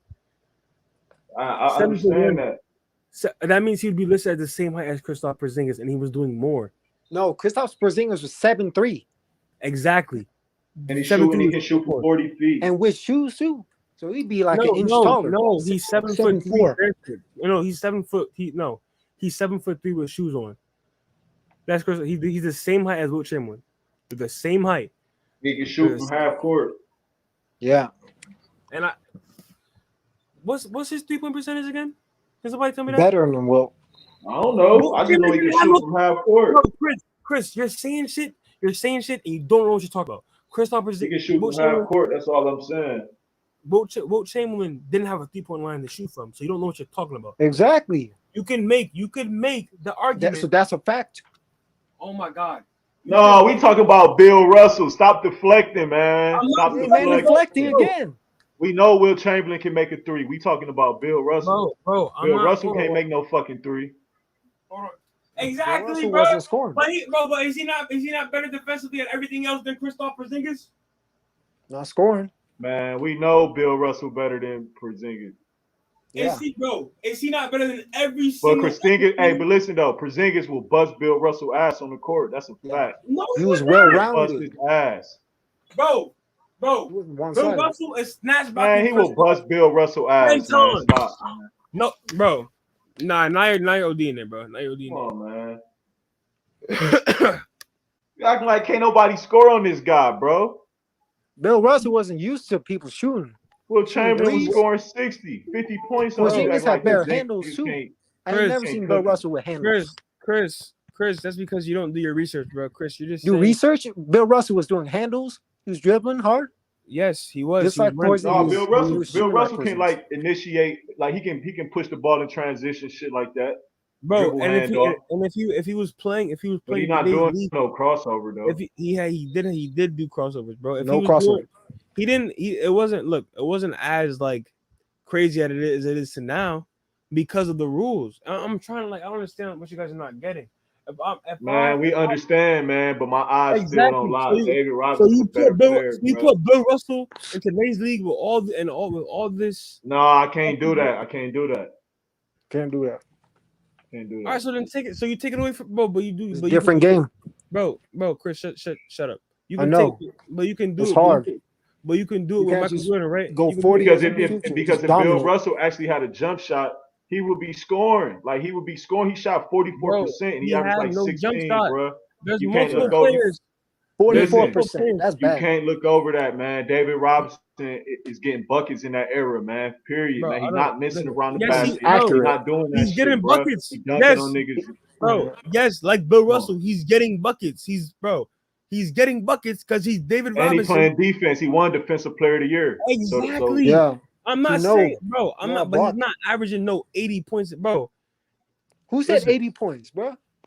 Oh, I think that was about MJ. But listen, I'm not saying that. What's it called? I said MJ could drop 80 points on that Celtic team. So you telling me MJ dropped 63 on Bird and them, but he can't drop 80 on Russell and back in that era in his lesser players? Come on. MJ's career high is 69 points. Can you kick Chris, bro? Because he's annoying me, bro. And Chris, you keep talking. He wasn't trying too hard, okay? He did to win the game. Chris, I don't even know what you're talking about. Better than all of them guards Bill Russell had on his team. Yeah, man. Bill Russell guard against. He was better than Sam. He was better than Sam Jones. On defense, yeah, he better. Man, he's more advanced. Sam Jones. Come on, man. Sam Jones was a jump about shooter. Like MJ. So was Sam Jones. Sam Jones was a jump shooter. Dennis Johnson was a defensive player. Sam Jones had defense, bro. What? Man, he is a defensive player of the year, man. As a guard? Right though. Come on, man. Oh my God, bro. Yeah. You guys, look. Yeah, Swish. I'm trying to have a civil conversation with you, bro. Man, he dropped 63 on Bird, man. He's dropping 80 on Russell. God in the skies in the playoffs. That's a playoff record, bro. The thing is, Michael Jordan. Look. I don't understand, right? I said if I understand who the fuck Magic it is. Calm the GOAT. I understand you could put I don't understand, right, how you could put MJ in the 60s, and be like, oh, he had the fundamentals to take away from his game and still be dominant. I don't understand, like, because like in the 60s, you have to keep your hand on top of the ball. Bill Russell can't really get buckets, bro. That's why. Bro, but he's not a bucket getter, bro. And he's a better rebounder than Mike. He's a better defender than Mike. He's a better shot blocker than Mike. He's a smarter player than Mike. He's taller. I see a smarter player. Hold on, how is he smarter? Because he won 2 championships as a player coach. That with 18 or 20. Because he won 2 championships as a player coach. He won 2 championships as a player coach. He was the best player. So the smarter players always win, huh? He started talking about being a coach now, bro. You're saying, bro, versus you're talking being a about player. one thing. You're talking about one aspect of basketball, and that's scoring. Like Bill Russell was. That's the most important thing in basketball is to score, dog. I don't care what nobody say. You ask anybody, most of the time it's gonna be scoring. It's like 30-20%. You can hide somebody on defense, but if you keep leaving somebody open and they don't score, that shit hurting the team, dog. That's why you switch in defense. Like Dennis, man, you keep talking about an anomaly, man. We talking about this era of basketball, bro. How was that an anomaly when Bill Russell won? Because Ben Simmons got exposed. That's why he left Philly. Ben Simmons got it. Listen. Andre Roberson, Ben Simmons, them dudes can't be on the court and not get exposed. Bro, because Ben Simmons is not dominant on. He got exposed because he got exposed. Dominant on either side of the ball. First, Ben Simmons is a hold on. Ben Simmons is a defensive was this runner-up for defensive player of the year, bro. Yeah. Still, everybody gets locked in because you couldn't shoot threes because you got to score that way. Bro, still his dominance doesn't make up for his crazy lack of offense. But in the case of Bill Russell, it did 11 times. In the case of Dennis Rodman, it did 3 times in a row. So I don't want to hear you. You keep talking about these team accomplishments, man. Talk about his game, man. What? He shot 44%, man. Talk about his game. You ain't talking about the individual. We keep going around. You're talking about the teammates versus Wilt. But now you don't want to talk about the teammates now, bro. This is you. You keep doing this. You keep saying. Listen, I broke down David Robinson game. And I broke down Jordan game. And look. I've been trying it, bro. I've been trying to like have like an actual like. You keep talking about 25 rebounds, man. He's not getting that. You said that in this era, man. No, you kept talking about that. No, he got talking about team accolades. He kept talking about he got 11 championships. Oh Chris, with the team. I'm not about to address this nigga no more, bro. You know how to wait your turn, bro. No, you didn't say that. You didn't say that. You left. Who is you? So who I is got correct you. I got correct you real quick, man. Bro, there's no way, bro. Dog, you said 25 rebounds, and then you switched to then you said he's smarter, and then you said he got 11 rings. That, bro. Yeah, he been jumping. He been jumping. I've not been. That's what I'm saying. He been deflecting. Then he said I tried to downplay Jerry West, and I never did. I've been. He tried to say, dribbling was the same back then too. Man, it wasn't close. I've been addressing every point you've been making, bro. That's the reason why we keep going in circles, because you keep going in circles. I've just been responding to things you've been saying. No. I've just been responding to things you've been saying. We said we didn't watch Bill Russell because we don't agree with you. Look. If you just let me finish. How about this? Let me finish one thing, and then I'll say, and then you say something, right? How about this? I don't understand, right? How you can say that MJ in the 60s is dropping 83. I understand. Look, hold on. 80 points against Bill Russell's Celtics, when me and you both know it was like half of his moves, 60% of his moves will be turnovers, or you know what I'm saying, or offensive fouls, or not offensive fouls, but like turnovers. What was he doing? Two dribble but you said that he had the fundamentals to strip those things from his game and still be dominant. But I don't understand how you can't do the same, because when I asked you if you put Bill Russell and give him all those things too, he can build on top of his game, because he had the fundamentals. You had the fundamentals, and he could add to that because he can't shoot. It don't matter. He can't shoot. He's not dominant backing nobody. He wasn't a good free throw shooter, bro. Giannis couldn't shoot either, bro. But he was still. No, we're not talking about Giannis. We're not talking about Giannis. Bro, but we're talking about, bro. We were talking about Cat or Joel Embiid. The thing is, we're talking about these are players of similar frames and similar abilities. You know what I'm saying? I just want to stay on the person we're talking about. Hold on. You brought up multiple people. You brought up MJ. We were talking about Bill Russell and David Robinson. You started bringing up other people too, bro. So don't do that. No, not Giannis. If anything, I don't know what you're talking about. Hold on. Bill Russell. Everything that I've said has been reasonable. All right, man. Just come on and talk, man. Come on, man. I'm trying to, bro. No. I'm trying to, bro. I don't understand how you can say. You put MJ in the 60s. He has the. That's my opinion, dog.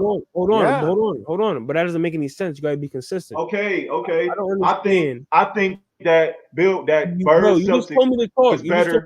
I think Bird Celtics. Well, I'm about to explain why I said what I said. I think Bird Celtics is better than Russell Celtics. And if he dropped 63 on them, he would drop 80 on them. That's why. That's what I think. Defensively, they're better. All around. I think the game of basketball was just better overall, period. That's your opinion. Yeah. I said that. I already said that. So that's your opinion. I think you're wrong. Kareem and Magic.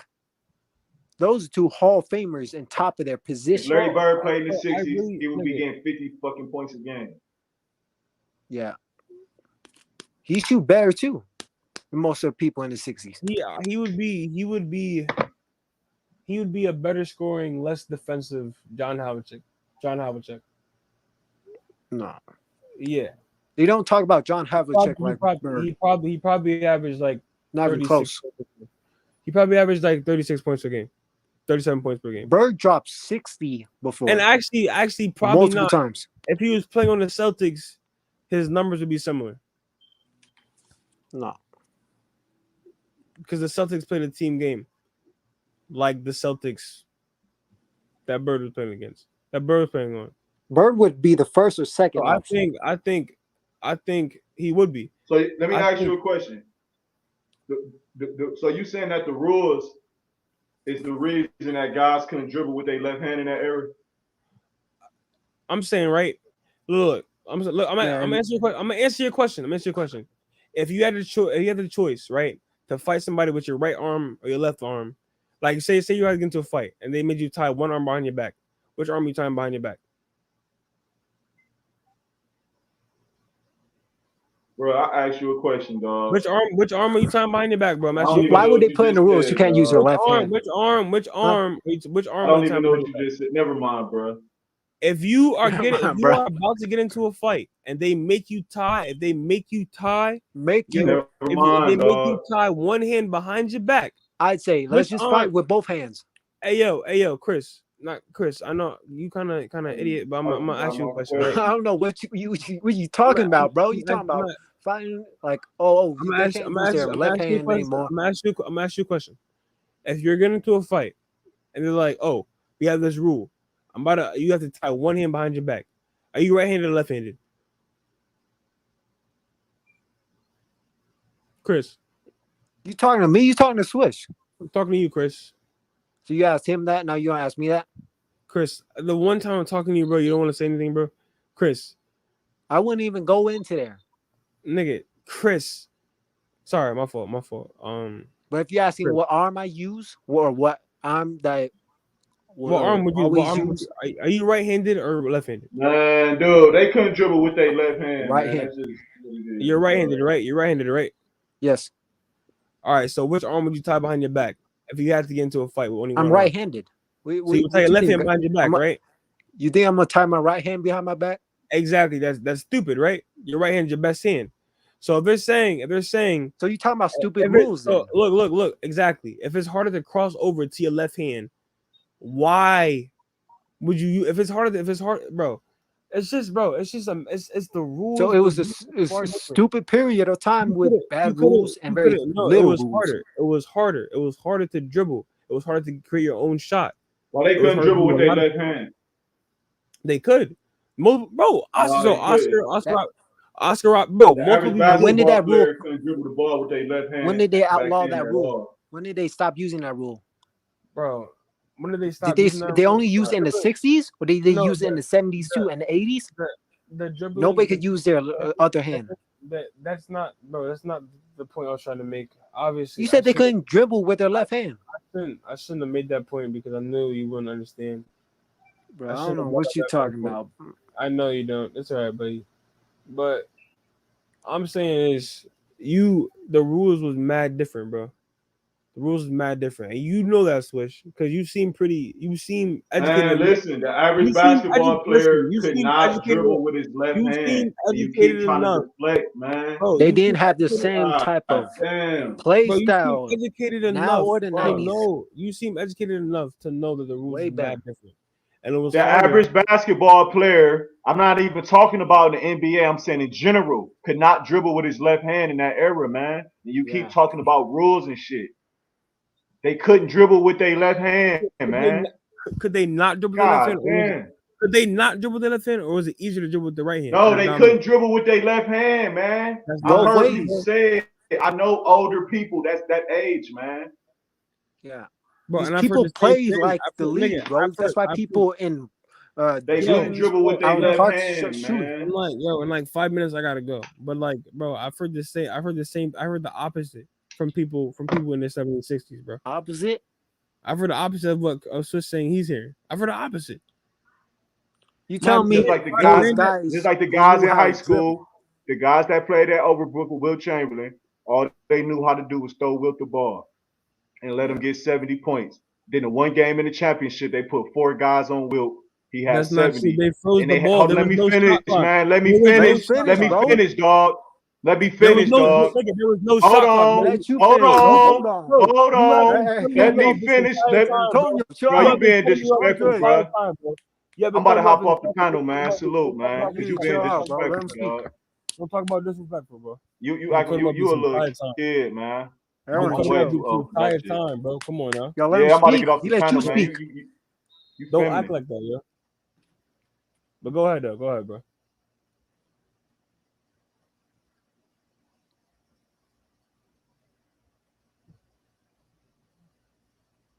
Dude left. Bro left. And that's all right. You couldn't let him speak, bro. Bro, I've been trying to speak this entire time, bro. Y'all been cutting me off. What? We let you speak how many times over? Every point you had, we let you speak after we said our piece. Y'all been cutting me off mid-point. Y'all been talking points. Yes. No. Yes. But it's once you said your point, we said Ida. some, or we asked a question. It's Ida. It's all right. I'm about to go to sleep in like 2 minutes anyway. It's all right, bro. That's cool. Like, no hard feelings against that dude either, bro. I'm just saying, I just think he's wrong. I think he's wrong, bro. And I think, you know what I'm saying? Especially he was wrong, but, you didn't have too many points against his point.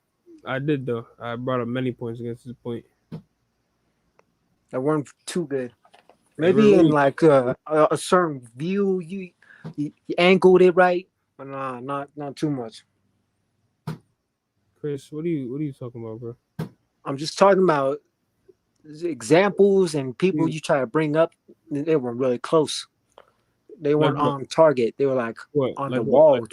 Like what? Like what? You bring up players that weren't even close to Michael Jordan, saying, "Yeah, he's pretty close to him." Like who? Sam Jones. You brought him up. When we were talking about Michael Jordan, his ability. He brought up and how he was gonna play in the 60s. He brought up Sidney Moncrief, and I brought up Sam Jones.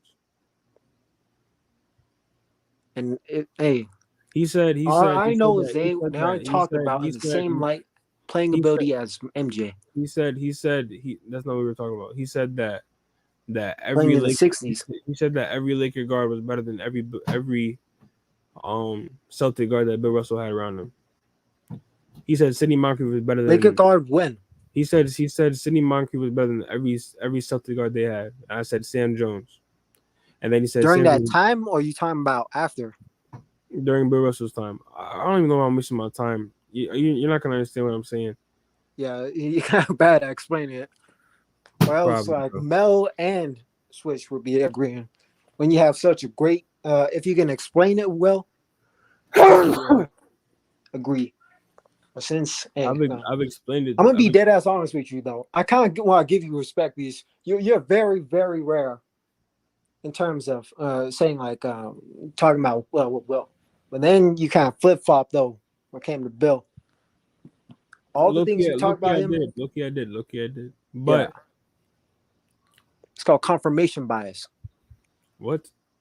It's when you look at things that support your argument, but you ignore everything else that goes against it. Well, I mean, I think we all did that. A little bit. Chris, you're not an idiot, bro. Why were you acting like an idiot this entire time, bro? What did I say was an idiot? You just said, bro, you capping, but you didn't talk about anything I said. You didn't bring up any point that I said that was cap or lies. Bro, like, you just keep, like... I said that was... Bro, like, hold on. Like, first you keep talking over me. Second of all... Over you? I was talking right there. Bro, is there a delay or something, bro? Because I keep talking and you just start talking in the middle of me talking, bro. Yeah, you said I was capping, and I was like, I ain't never capped. All right, bro. Well, actually, you know, I'll take 4 more minutes. You said that Wilt couldn't pass, right? What? Remember you said that Wilt couldn't pass? I said Wilt couldn't help his team. You said Wilt couldn't pass, remember? I said pass as in like he's going to average a lot of rebounds. I mean, no, not average a lot of rebounds, average a lot of assists. Like more assists, like lower his points. That's why I said lower his points and his rebounds so he can assist more. But why not? As in he doesn't have the assist record. I don't think. Well, he has the assist record for a center. No. He doesn't have the assist record. For a center, he does. For a center, but not for a player. Well, John Stockton got that over him, and man. Yeah, well, that's John Stockton. John Stockton had 30 in a game. That's John Stockton. He's a point guard. Exactly, and Bill Russell and Wilt Chamberlain is a center. And Wilt Chamberlain didn't want to pass like John Stockton. He passed 22 times in one game. 22 times, but not 30 times. That would have been better. That's helping out the team. That's making your team score. It's making your team better. Oh my God, Chris, bro, you got back to being an idiot, bro. Idiot? Yes, nobody can straight up name multiple Wilt Chamberlain teammates because Wilt Chamberlain wasn't making them better. Wilt Chamberlain wasn't telling them, "Hey, I'm gonna help you out." That's a good point. We're gonna have a bunch of assists by me. That's a good point. It wasn't like Magic or. But you can though. That's a good point. But you can though. Nate Thurman, Jerry West, Elgin Baylor, Gail Goodrich, Al Greer. That's all I can name off the top of my head. But you can though. But not a lot of people talking about Wilt in the same light. Yeah, but what was the GOAT? If Wilt was the GOAT, he'd have the most MVPs too. He'd be the most clutch. But that's not even close. Michael Jordan doesn't have the most. Michael Jordan is the clutch. He got the clutch gene. Michael Jordan doesn't have the all-time points though. He doesn't have the all-time points because he didn't play the most playoff games. He doesn't have the all-time blocks though or rebounds. Because that wasn't his role. What? So Wilt Chamberlain. He's 6'6". You gonna compare him to Akeem, who has the most blocks? Yeah, but you compared. I don't know what you compared. You bring up some wild points. You compared Wilt Chamberlain to John Stockton and said he should have had 8 more assists because he's a center. Yeah, because you want to talk about how he's a great passer and all that. But you bring out one game. You didn't talk about him being consistently a great passer. He averaged 9 assists in the playoffs and 8.6 in the regular season. And that didn't help much. It did because they won a chip. But they didn't win as much as they won 68 games. Bill. They won 68 games. They won 68 games. 68 games, but not 70. He didn't win that many rings. What the fuck? How come he doesn't have the record for most games won in the regular season? Exactly. He ain't got nothing because he wasn't a team player. Oh my God. They put everything on him. Oh my God. It didn't last long. Bro, you said 13 seasons, right? There's no way. There's no way you're serious, bro. You try comparing Hakeem to MJ, man. That's just wild. You just be bringing up wild things. There's no way. Because that's the thing. Michael Jordan's job wasn't to block. You talking about, Will he was passing the ball. He was passing the ball. Wait. That didn't help the team out. I mean, they won a chip. So won a chip, but why weren't they the dynasty? Why weren't they repeating? Injuries, but hold on. Injuries, man, chill out. Listen, so. But you a diamond in the rough though. Hold on, buddy. As in, like, not many people be talking about Wilt like that. Yeah, because he's the GOAT. But hold on. Nah. Yeah, he is. Not but close. Not clutch. Now got more MVPs. MJ got more MVPs. MJ got more MVPs. But you said, this is what you said, right? This is what you said. You said, oh, Wilt's not a good passer, right? And I was like, well, he averaged 8.6 in the season. And I said that wasn't good. Hold on. Can I speak real quick? You see what you're doing? You see how you cut me off? Hold on. Just relax. Relax, bro. Say your point. Make it quick. Thank you. I'm gonna try. So you said Wilt couldn't pass. I said, yes, he can. He got 26 in one game, 26 in another game. He got multiple double-digit assist games, and he averaged 8.6 in one season and 9 in the playoffs. And you said, well, John Stockton got 30 assists. And then I was like, well, Wilt Chamberlain got 22, and he's the center. And then he was like, well, he should have got 30. And then I was like, okay, well, Michael Jordan never got 30 rebounds or 27 rebounds. And you're like, well, he's a shooting guard. So he's a guard. He's 6'6". So I don't understand.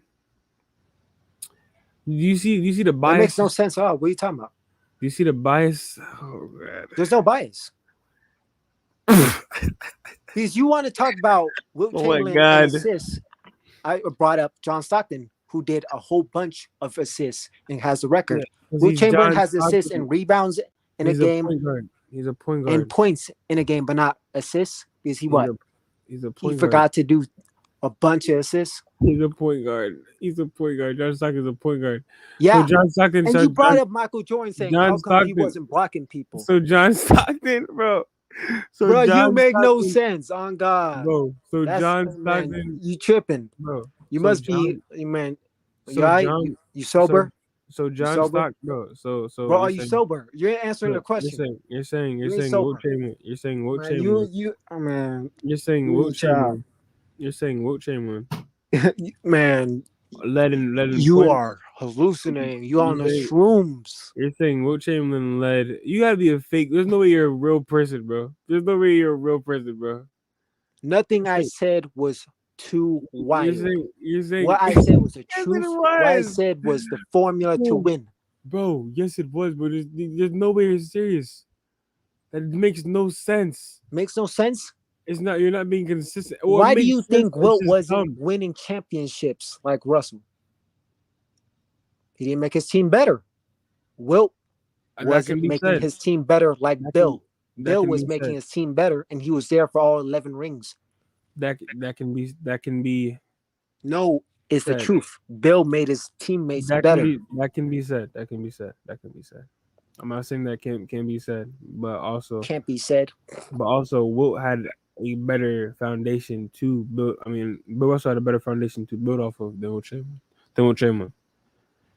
But you wouldn't understand that because you don't know what you're talking about. Second of all, and he played better too around his teammates. Second of all, yes. How come Bill Russell is the only Celtic to have 11 rings? Tell me right now. Because he's better than Larry Bird. What? I'm asking how come his other teammates didn't have 11 rings, and you say Larry Bird was better. What? No, I said because he's better than Larry Bird. Is what I'm saying. Because he's better than Larry Bird. Yeah. No, I said his teammates. He played with a team, right? I'm saying how come he's the only Celtic to have 11 rings? I'm saying because he's better than Larry Bird. So none of his teammates were there. No, I'm just saying because he was good. He was good, and because he was good, and he lasted a long time. Because he was the only link besides the Celtic name. 13 years. He played like 13 years. Yeah, and no other player is close. The second player has like 8 rings. He has 11. John Havlicek played longer than him for the Celtics. And he doesn't have 11 rings? On God? Go check that. I know that. That's facts. What's your point? My facts is that he was the only link. There was no other player that lasted as long. All the other players either retired or weren't there at all or came in later on. What are we talking about right now? He was there for the whole dynasty. It's like Michael Jordan. He was there for the whole dynasty. When they lost too. And he lost who? I said when they lost too. Lost to what? I said when they were swept too. Swept by who? I'm talking about Michael Jordan. What are you talking about? He didn't get swept in the finals. In the playoffs, yeah. In the playoffs? Oh, yeah, I forgot about this. Well, I'll talk about it. You wanted to talk about, how come Michael Jordan got swept first round in the playoffs? Michael Jordan was playing by himself with a bunch of people doing crack and coke versus a dynasty, versus the Celtics dynasty. So what was Wilt Larry Bird had how many Hall of Famers versus Michael Jordan play against bums? So what was Wilt doing against Bill Russell and the Celtics? Weren't you talking about Wilt's teammates saying, "Oh my gosh, they're so great. Oh my gosh, this and that." And I said, "How come Wilt didn't want to? He wanted to rebound. He wanted to score, but he wasn't ready to make his team better. He wasn't ready to tell his teammates start scoring." I was talking about Bill Russell's teammates. I was trying to make the comparison between the Hall of Fame conversation that MJ faced against while getting swept, and that by himself. By himself is crazy because it's not 1v5. And he dropped 63, which is a playoff record. Wilt didn't do that. Wilt never scored that many points in a playoff game. Well, he just turned it off. Well, Michael Jordan never grabbed as many rebounds as Wilt in a playoff game. Hey, but he won more. I wonder why. And don't try to act like Scotty is all that. We can go down that too, and it's not going to end well. I feel like you don't know what's going on in life. I feel like you be overplaying certain people. I feel like they're godly or something. You said he was the greatest at his position.